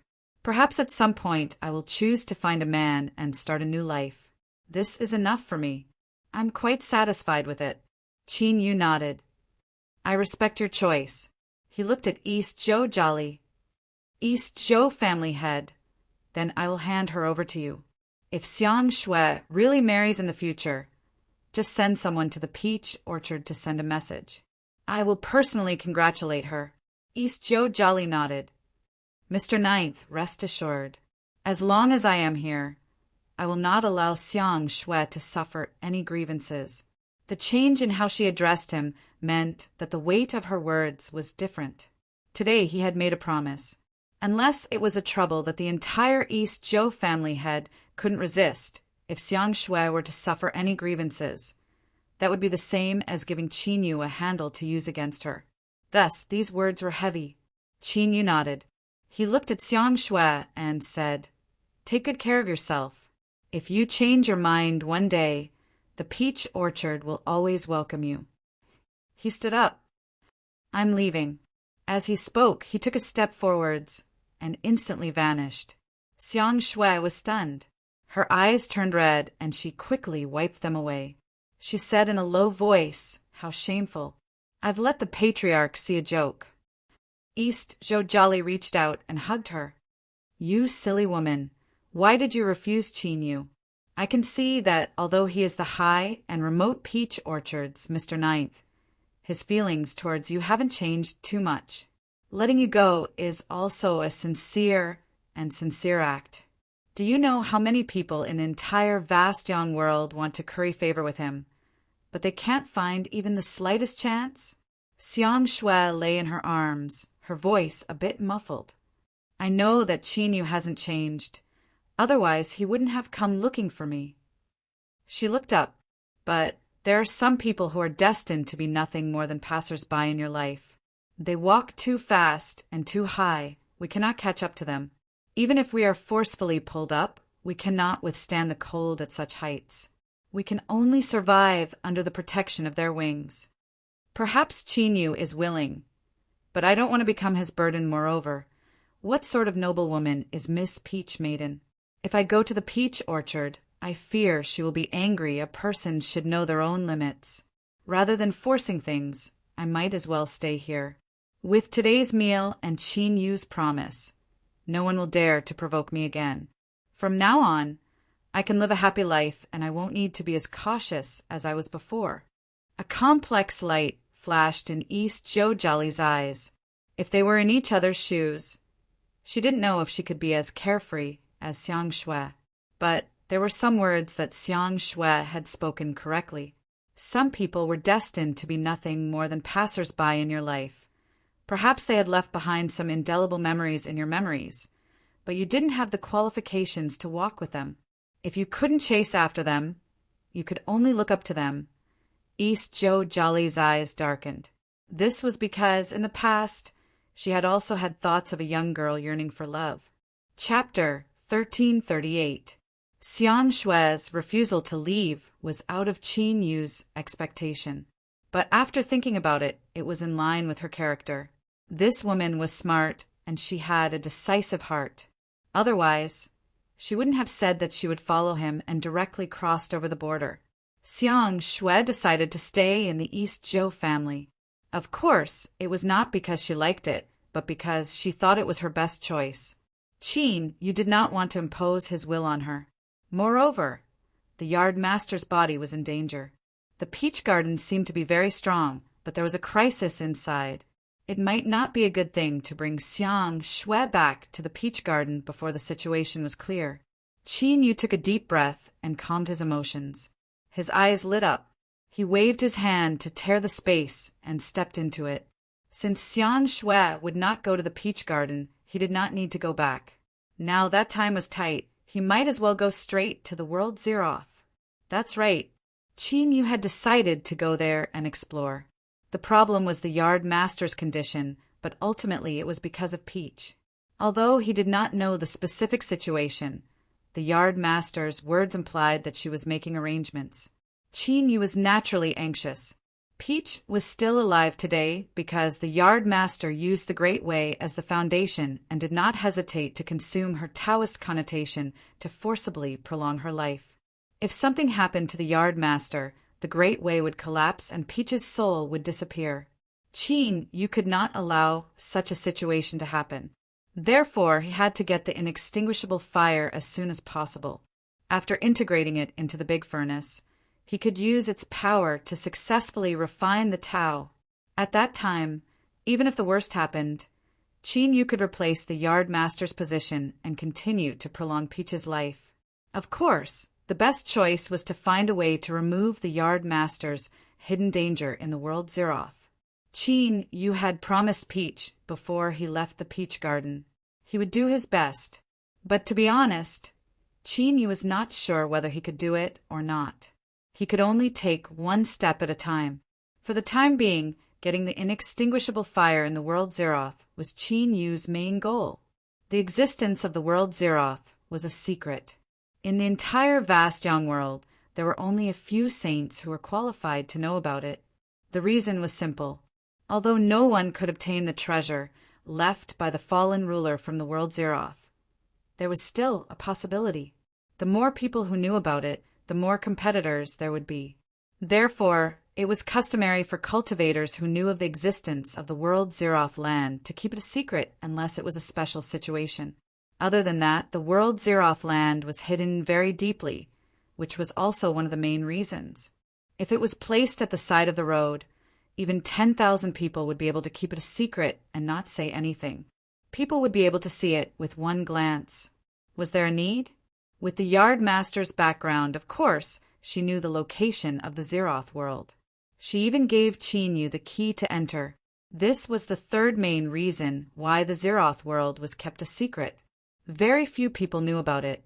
Because the number of keys was very small and limited, it was basically very difficult to obtain them now. Without the key, it was impossible to step into the world Zeroth land. This was because it was different from the Lost Garden. The world Zeroth land could only be entered after the seal was opened at a specific time. World Zeroth land was like a locked mansion. As long as one held the key, they could open the lock and enter at any time. However, under normal circumstances, there were very few people who dared to do that because the world Zeroth land was truly too dangerous. People would really die there, and a lot of them had already died. Those who dared to stay in there day after day were either not afraid of death, or they would not die. Everyone knew that those who were not afraid of death were not easy to provoke. However, in reality, those who would not die were the most terrifying forces in the world Zeroth land. On the way to the world Zeroth land, Qin Yu had thought of many scenarios. He had no intention of competing with others for treasures. His goal was to collect the immortal flame. It would be best if he could avoid any trouble. However, the plans of man were not as good as the plans of God. Qin Yu, who had rushed to the world Zeroth land, had already encountered trouble before he could even take out the key. If it was another place, he might be able to avoid trouble in order to keep the peace. However, this was the entrance to the world Zeroth land. Unless he left this place, he would not be able to retreat. Taking a deep breath, Qin Yu, who was standing in front of the counter, turned around and looked at the few people behind him. They were all wearing the same green robes. Their aura was restrained, and their eyes were sharp. Their eyes were cold and indifferent, revealing a natural, condescending aura. They were not to be trifled with. But those who dared to rush into the world Zeroth land were not ordinary characters. Qin Yu's eyes flashed before he calmed down. "What do you want?" One of them stepped forward. His eyes were sharp and deep, giving off a great pressure. "Don't worry, we have no ill intentions. We just want to confirm whether or not you have an array spirit on you." Qin Yu nodded. "That's right. In the Lost Garden, when he had saved White Phoenix and broken the Great Array, Qin Yu had taken away the array spirit and promised to let it live in the world of mortals. But since then, he had been caught up in many matters and hadn't had time to deal with it. Could it be that today's troubles were caused by it? A sharp light flashed in the depths of his eyes. He said in a low voice, "Because of certain reasons, we happen to need an array spirit. As long as you are willing to part with it, we can pay a satisfactory price." If it had been something else, Qin Yu might have given it to him. But this array spirit, Qin You couldn't do something like going back on his word. He shook his head. I'm sorry, the erase spirit is also very important to me. You can go elsewhere to look for it. A cold laugh sounded out. Another person walked out from the other side. Let me give you a word of advice. Obediently hand over the erase spirit, otherwise you will be in deep trouble. The person who first spoke frowned, but didn't step forward to stop him. It was clear he tacitly approved of this person's actions. Qin Yu frowned inwardly, but before he could continue to refuse, a loud laugh sounded out from the entrance. Aren't the people of your clan a bit too overbearing? They can deal with other people's erase spirits however they want. Could it be that they want to forcefully buy and sell them? Several more people walked in. Qin Yu's eyebrows furrowed imperceptibly. A dignified look appeared in his eyes. The aura of the dark world was very obscure, but as someone who had killed a darkness true saint, he was sure he hadn't sensed wrongly. Looking at the two groups of people coldly staring at each other, as if they could start fighting at any moment, the identities of the people in front became obvious. They had actually bumped into the Great King and Little King as soon as they arrived. This sort of luck, there was no one else like them. Qin Yu bitterly smiled. As mentioned before, cultivators that dared to wander around the World Zero land either didn't fear death or wouldn't die. There were many people who didn't fear death, but there were only two sides that wouldn't die. One side was the dark world. They seemed to use some sort of method similar to an external incarnation.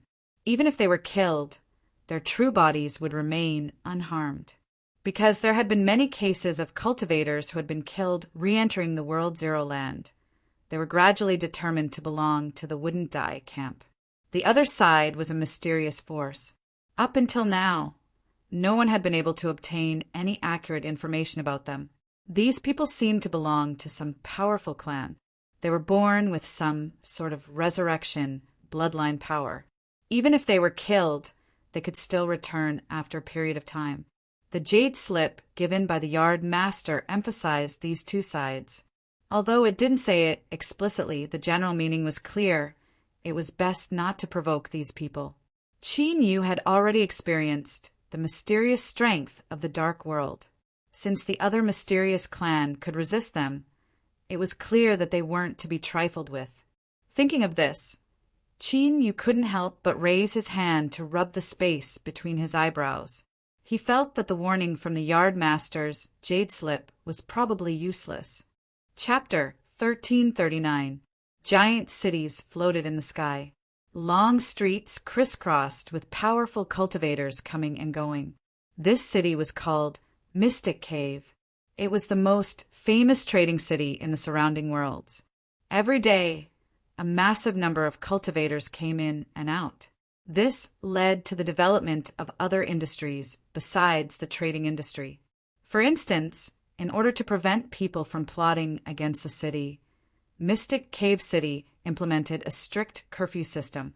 Every night, the city would be completely sealed off for 4 hours, and the city's self-inspection array would be activated. No one was allowed to leave at will. This required that all cultivators who entered Mystic Cave City had to find a place to live and have their identity and origin determined. Through this, the risks were reduced to the minimum. Qin Yu was currently in Mystic Cave City. On the side of a long street, he was in front of the counter of an ordinary inn. I don't think anyone would have guessed that the entrance to World Zeroth was here. The people from the mysterious race and the dark world cultivators coldly looked at each other. The atmosphere seemed dangerous, but Qin Yu knew that they couldn't fight. At least, they wouldn't dare to do anything here. Among the dark world cultivators who came later, the one who spoke smiled. Fellow Taoist, why don't you trade the erased spirit to us? I believe that these people in front of you will no longer cause you trouble. He snapped his fingers. We will definitely give you a satisfactory price. There was a deep sneer. The blue-clothed cultivator said, There has never been anything we haven't obtained. Think carefully before you make a decision. Don't be impulsive or throw away your life for the sake of face. We will take the array spirit. A fluctuation suddenly spread out from the stone pagoda. Qin Yu was secretly surprised. Its voice was calm. Master, there is no harm in giving the array spirit to them. In any case, it has already lived for a period of time. He always felt that beneath the stone pagoda's calm voice, there were many things hidden. That fluctuation just now contained killing intent. But since it didn't say anything, Qin Yu didn't ask. He said, "How can I easily go back on a promise? It's just a little trouble. At most, I'll change my identity." Before coming here, Qin Yu knew that the Dark World was one of the 2 kings of World Zeroth. As the man who destroyed the Black Turtle Old Ancestor and personally killed true sage Thousand Nether, Qin Yu certainly wouldn't foolishly come here with his original identity. He was a fake to begin with, so he could just change his face. Didn't you see 7th Senior Apprentice Sister? She wore a different face every day and still lived happily? The Stone Tower said, "Since that's the case, I'll descend and project my projection into Master's body and place the formation spirit within. I shouldn't be discovered anymore." "All right, let's do that." Since he was going to offend both sides, Qin Yu didn't want to waste any more time here. Qin Yu ignored the mysterious race and the Dark World cultivators behind him. He turned to the dozing shopkeeper behind the counter and said, "I'll get a room." As he spoke, light surged between his fingers and a token appeared. The manager's half-opened eyes lit up. He scanned the room and said, "You're a regular customer. You can stay in room 3. The servant smiled and bowed. "Dear guest, please follow me. I will lead you there." But just as he turned, he was blocked. The eyes of the mysterious race's black-clothed cultivator were icy cold. "Perhaps you don't know who you have offended." Before he finished speaking, he was interrupted. Qin Yu expressionlessly said, "Although this is my first time here, the elders of my family never told me that I would be threatened if I stayed here. Is this a new rule that was added in recent years?" The servant smiled. "Dear guest, you must be joking. This sort of thing will never happen in our inn. Please rest assured." As he spoke, he turned around. "Dear guest, don't make things difficult for me. Otherwise, once a problem arises, you will also be in trouble." The black-clothed cultivator took a deep breath. He took a step back and diabolically grinned. "Good, very good. You better pray that you won't meet us again." Qin Yu nodded. "I will." The Dark World cultivator laughed. But as this laughter fell into Qin Yu's ears, it was similarly grating and disgusting. These people were ridiculing the mysterious race and also adding oil to the fire. They didn't care about his position at all. From the very start, they had only interfered to use him as a chess piece to disgust the mysterious race. As for Qin Yu's life or death, they didn't care at all. This left Qin Yu feeling very unhappy. He suddenly stopped and tilted his head. "Hey!" Several people from the dark camp looked over.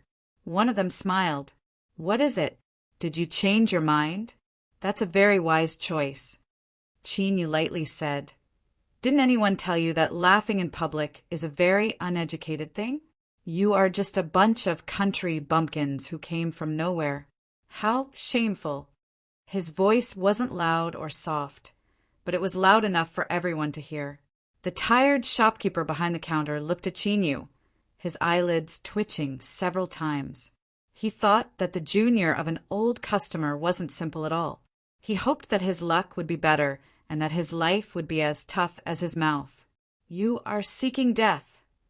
The Dark World cultivator roared, flustered and exasperated. Qin Yu glanced at him again. "You have no manners. Country bumpkin." It was like he had sealed a coffin and placed a label on him. The servant quickly led Qin Yu away. He quietly wiped away the cold sweat on his forehead. After staying here for so many years, it was rare to find a cultivator who had the courage to provoke this race. He heard from the shopkeeper that there had been many in the past, but after they died, not many had dared to provoke them. After all, once one entered, no one dared to provoke these people. He quietly glanced back at the Dark World cultivators with ashen faces and the cultivator from the other race. The servant tried to endure it several times, but in the end couldn't hold himself back. When he brought Chinyu to the third room, he said in a low voice, "Guest, it's best if you go in after some time, or stay for a night and leave, giving up on your preparations." Chinyu smiled. He cupped his hands together. "Thank you for the reminder." Seeing that Chinyu didn't listen, the servant shook his head and didn't say anything else. He had seen too many people like a newborn calf that didn't fear a tiger. Since Chinyu didn't want to listen, he could only bear the consequences. After watching the servant leave, Chinyu pushed open the door and entered the room. This was only an ordinary guest room. There wasn't much light, and the space wasn't large, so it seemed a bit oppressive. If it weren't for the fact that he had already verified the token, Chinyu feared he would have suspected that this really was the entrance to World Zero. The stone pagoda's voice sounded out. "Master, I need around an hour to prepare before my projection can descend." Chinyu nodded. "Go." With a flick of his sleeves, a mass of light appeared in front of him.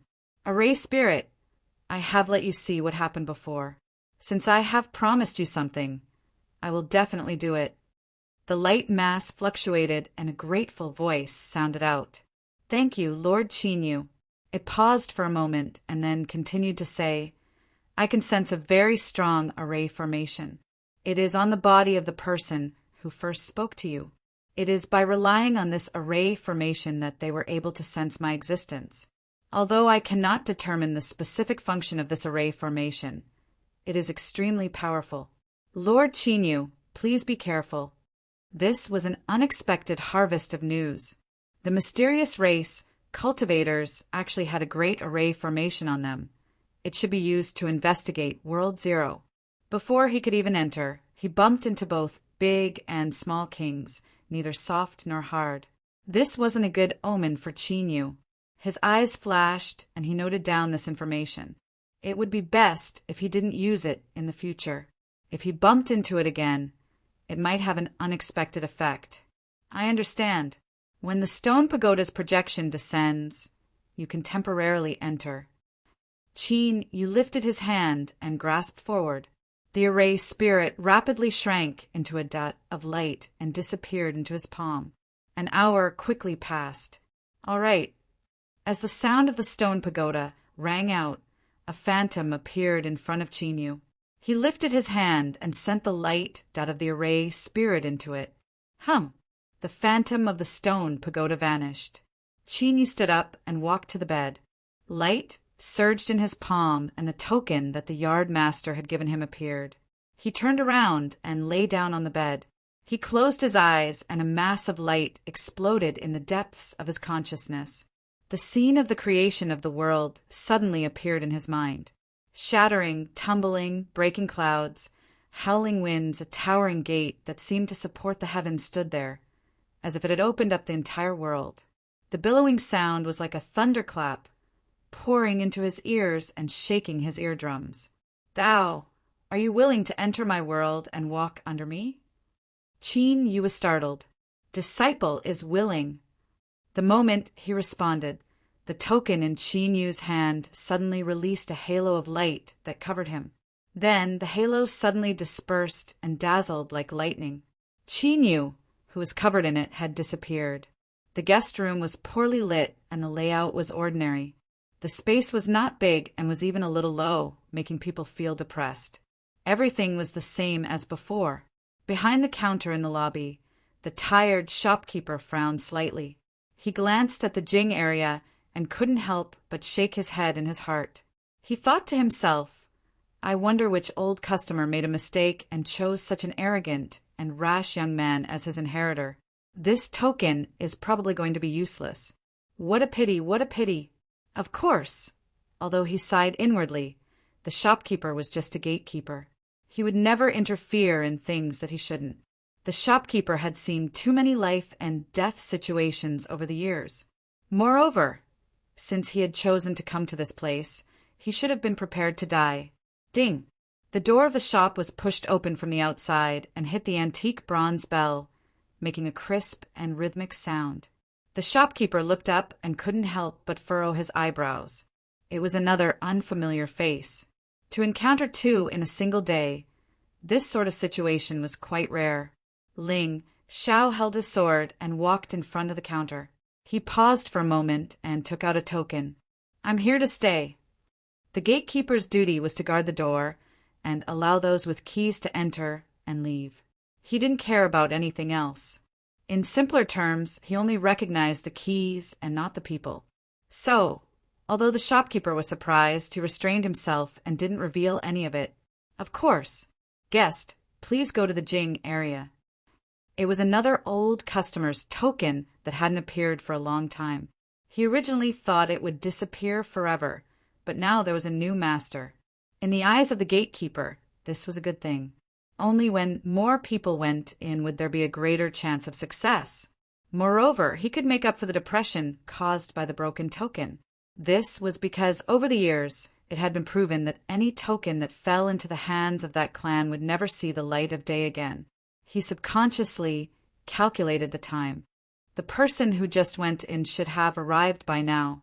The young were full of vigor, too full of vigor.